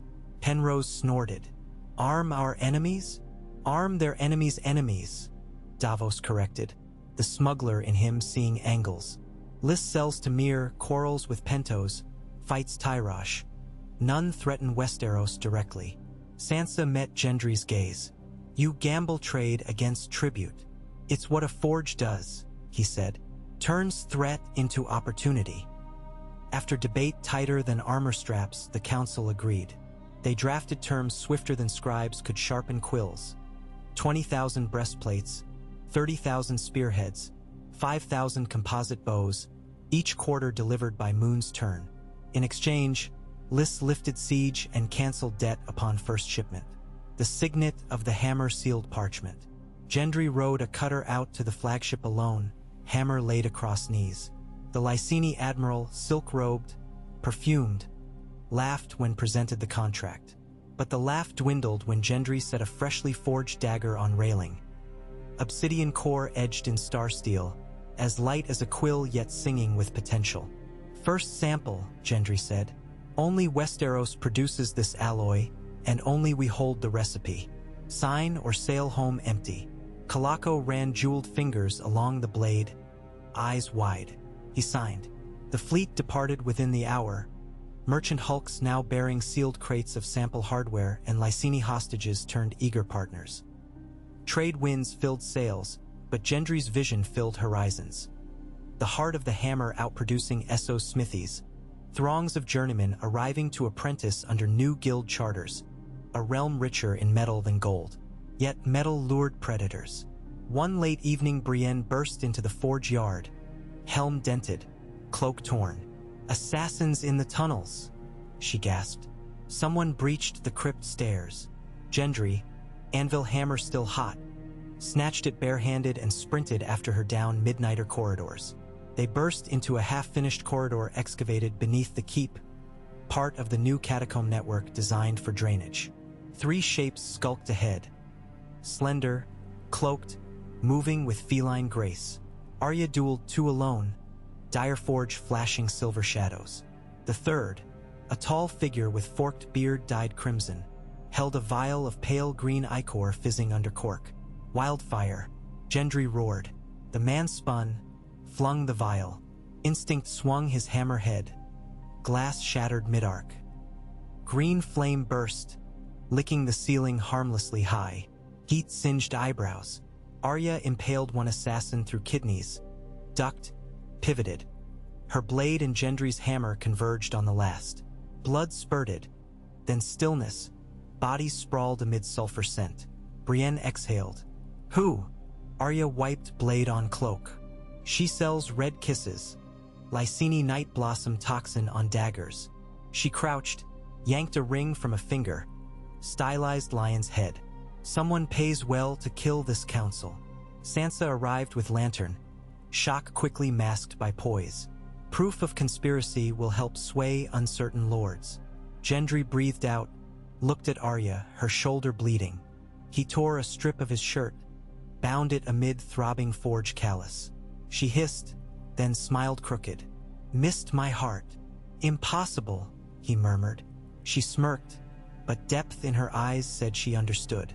He squeezed her wrist, heat of near loss forging steel inside his ribs.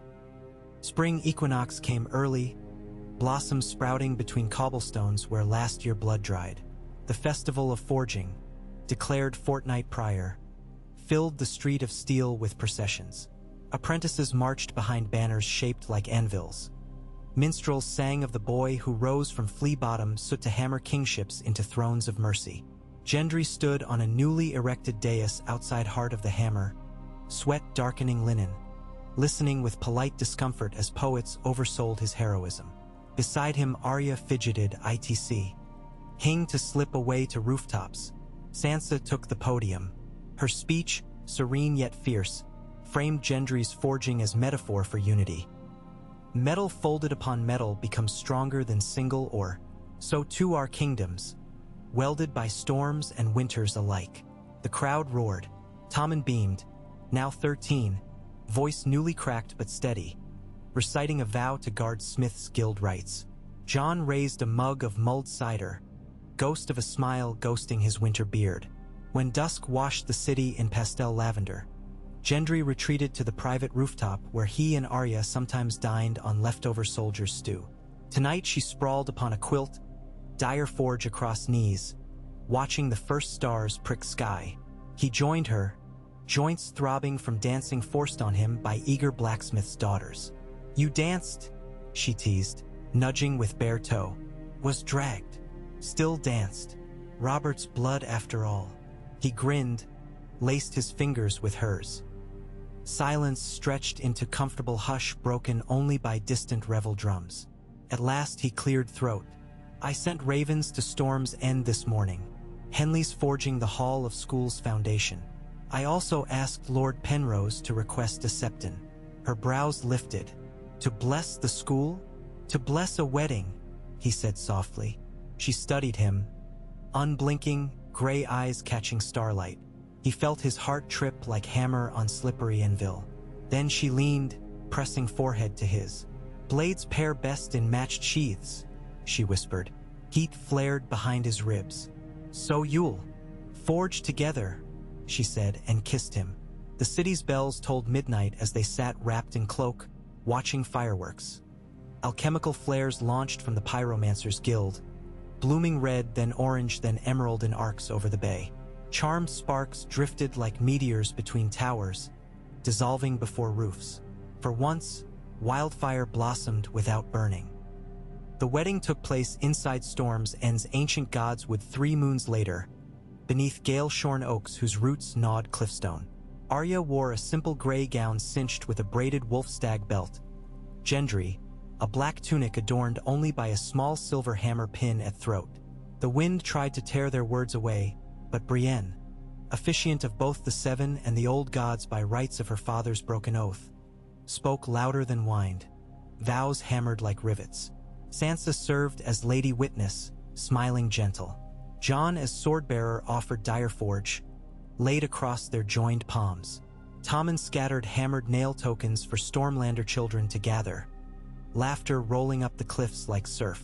Davos stood aside, wiping something from eye, muttering that onions could make a man weep even in salt breeze. When the feast ended, Arya guided Gendry along moonlit ramparts. Below, breakers smashed white against black rock. Above, storm clouds flickered with sheet lightning. She turned, resting palms on crenellation. A dynasty forged, then, she said. He entwined his fingers with hers. Not dynasty, he corrected, voice quiet but firm. En alliance. He pointed seaward. Storms here taught me. A single wave might shatter rock, but it recedes. Waves together transform coastlines. She leaned into his shoulder, watching the horizon. Then we'll keep making waves. Lightning flashed again, illuminating their forms. The broad-shouldered Smith Lord, the slender wolf blade, in stark relief against night's canvas. Thunder followed, but softer than before, as if acknowledging shared claim. They stayed until first raindrops peppered stone. Then they walked hand in hand to the chambers once reserved for kings, now warmed by a forge's glow transplanted within a fireplace. Embers pulsing like a heart beneath hammer and blade crossed above mantle. Years slid like molten iron through tongs. Tommen reached majority, tall, thoughtful, voice resonant when he debated crop levies with maesters.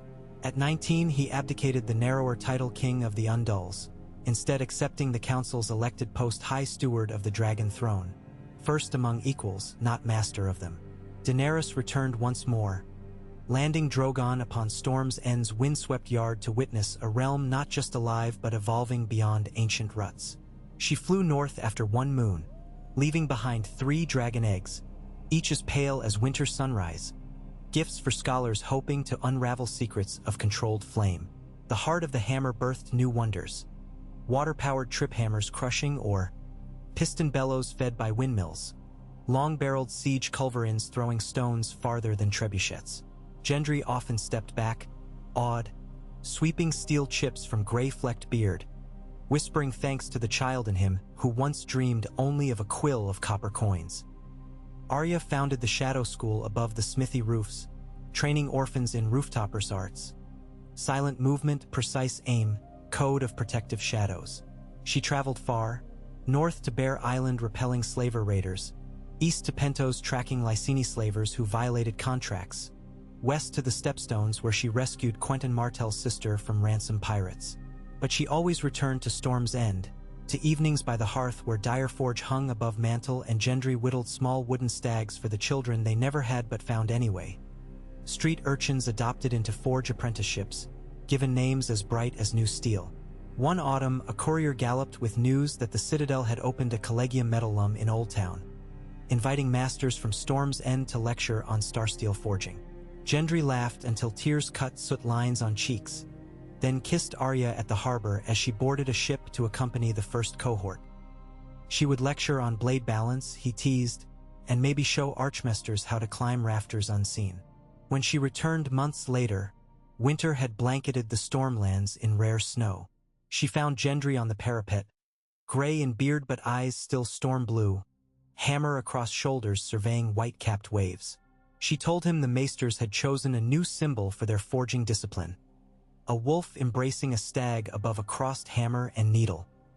He pulled her close, pressed lips to her frost-kissed brow, and murmured that symbols only mattered if men remembered stories behind them. She replied that they would, because songs now sung not only of dragons and iron thrones, but of the blacksmith lord and the faceless wolf who tempered the world one spark at a time. Lightning forked distant clouds, but the thunder rolled soft, like a lullaby spoken by the sea itself. And in that hush the realm breathed easy, knowing storms could forge rather than fell, and that after every hammer blow, there remained steady hands ready to shape what rose from flame. Thus the dynasty of the Hammer and Wolf endured, neither empire nor kingdom but a continual act of creation, each generation folding its metal over the last, welding strength to strength until the edge of their shared dream stayed keen enough to sever fear from future and carve a world where the voices of the forge and the cadence of the heart rang in unified, unending rhythm.